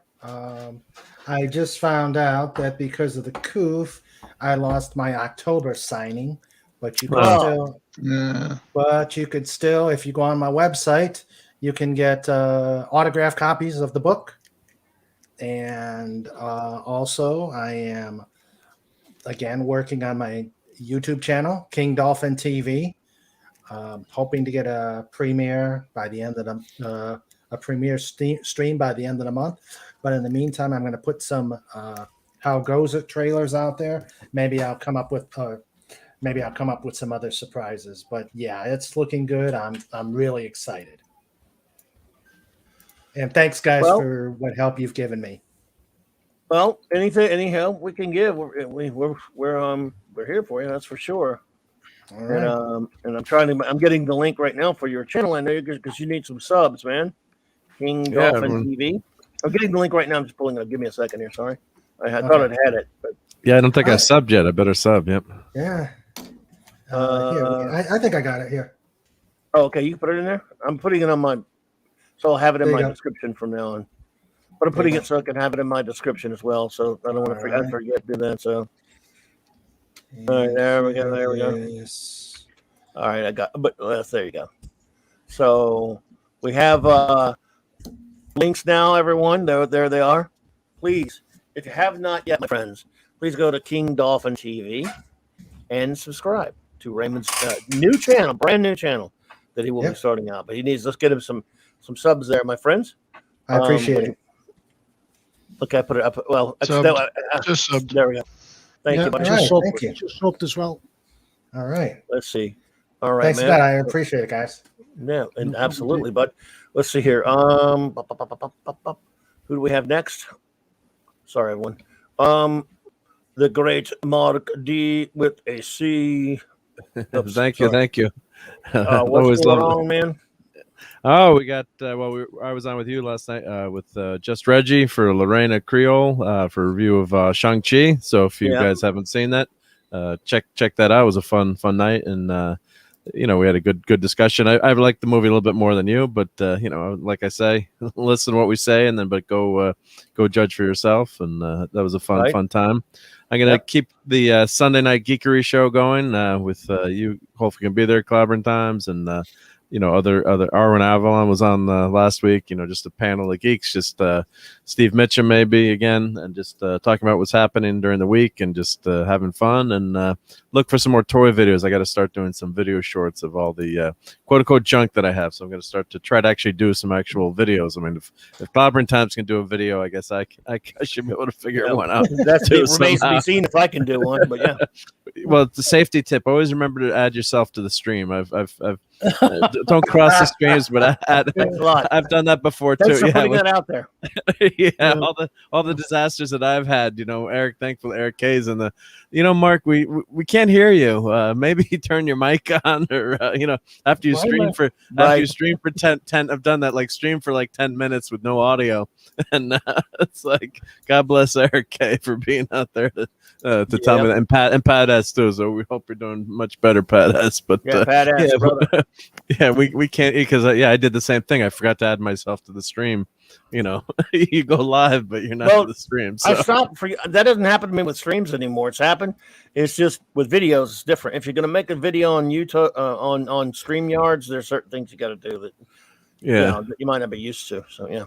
Yep, but I appreciate being here. It's always a ton of fun, and thanks everyone, and thanks for watching us. Yeah, it's great to be able to do this. And you're also a member of this fine channel here, the Pop Culture Archivist on Sunday. I don't know what our subject is this week, and catch out this Wednesday night Final Fantasy stream. But we always figure out something fun, and we always have a good time on Sunday afternoon. So, thanks everyone. Yeah, yep. So, I forgot to send. I don't know what Pablo was up to, but so I was unable to see him. But I need to add. Yeah, you're right. By the way, there's Jed. Jed had to run. I don't know what he's up to now, but yes, Jed's channel, of course. Jed Ash. Ash also had to run. Jed Ash Retro, Mark Ironcaster, Pablo, and of course I did. Yes, I'll change that. I told you I muscled my way into people's channel, whether they like it or not. I warned you. We'll let Retro take care of that. Go for it, Retro. Tell us about Pop Culture Activist. Just kidding, Archivist. Well, I just want to say thanks again, Mike, for allowing us on the channel. Great, brilliant panel. Great chat, as always. Awesome being here. Hopefully this Sunday, on the Pop Culture Activists, we'll have our stream, UK time 7 p.m. I think that's 11 p.m. Arizona time. Probably is it 1 p.m. your guys' time. So keep your eyes peeled, depending on what's going on. So hopefully there might be something posted in Twitter to say if we're going on. So keep your eyes open. Hopefully we'll be there. So thanks again, everyone. Cheers for watching. Well, absolutely, man. And everyone, please, if anyone has not subscribed to all of these wonderful friends, and including all the friends in my description below, please do so. And of course, this is a link right here to the works of my wonderful first officer, R.M. Raquel Briggs, which I always want to put that in there. She knows how to talk about it better than I, but at least the link is in there. And let's see here. Arwen had to run. Of course, we want to thank the wonderful Arwen. You know who I've LT couldn't make it, but to see LT. I haven't seen Pablo, but then I realized I forgot to put out a bunch of the links, and so I may not have sent him one. Pablo, if you're out there, he may have been busy anyway, but if you're out there, Pablo, sometime if you pop in and let us know. If anyone who's normally a regular here, I forget crap all the time. So if you didn't get a link, yell at me in the chat or whatever, so I can send it to you, because I'm going to forget all the time. Wait, I can just yell at you for no reason? Drag people in off the street. Wait, I can just yell for no reason? Yes. Yeah, just yell at me. Absolutely. Absolutely. And yeah. So let's see. I don't have by the way, the great Nick Weiser. I should put his link out too, because our good buddy Nick was with us, and he had to run. But Nick, love you, man. We appreciate you. It'll be fun. Where's this? Yes, this stream still has a faint aroma of Nick Weiser about it. There it is. It doesn't reek, but it has a faint aroma. Would you say guess it has a flavor? Flavor. there's It has a a flavor. flavor of Nick, the great Nick Weiser, and of course, He's a good lad. a few of us will be joining him Tuesday night for Toxic. Is it Toxic Well, I'd just Tuesday, like to they say call that it? I've taken the night off work, so I can especially join that one. So I will be there Yep, next Tuesday. looking forward to it. I love that movie. Yep. So let's see here. But let's see. And again, I don't think Arwen has the channel up yet. I don't know if she does or not. But when she gets that, we'll get the info on that for everyone, because Arwen's starting a channel doing Arwen and Purple on the show. I mean, who doesn't want to be there for that one? Come on. Oh my God, it's beautiful. So, all right, everyone. I want to thank you all for being here with us tonight. And again, I played the wonderful intro outro that my amazing first officer made for me for our last night's Star Trek 55th anniversary tribute show. We counted down our top 25 all-time favorite episodes of the original series. Had a blast. Appreciate all of you who hung out with us last night. So I thought, even though it's the next day, we're still love Star Trek here to celebrate real Star Trek in its 55th birthday. I will use that special opening she made for that show one more time, and just to have something cool, because I love this music and these pictures. And so we love you, Star Trek, and love everyone out there. Thank you for joining us. Have a great rest of your evening, my friends.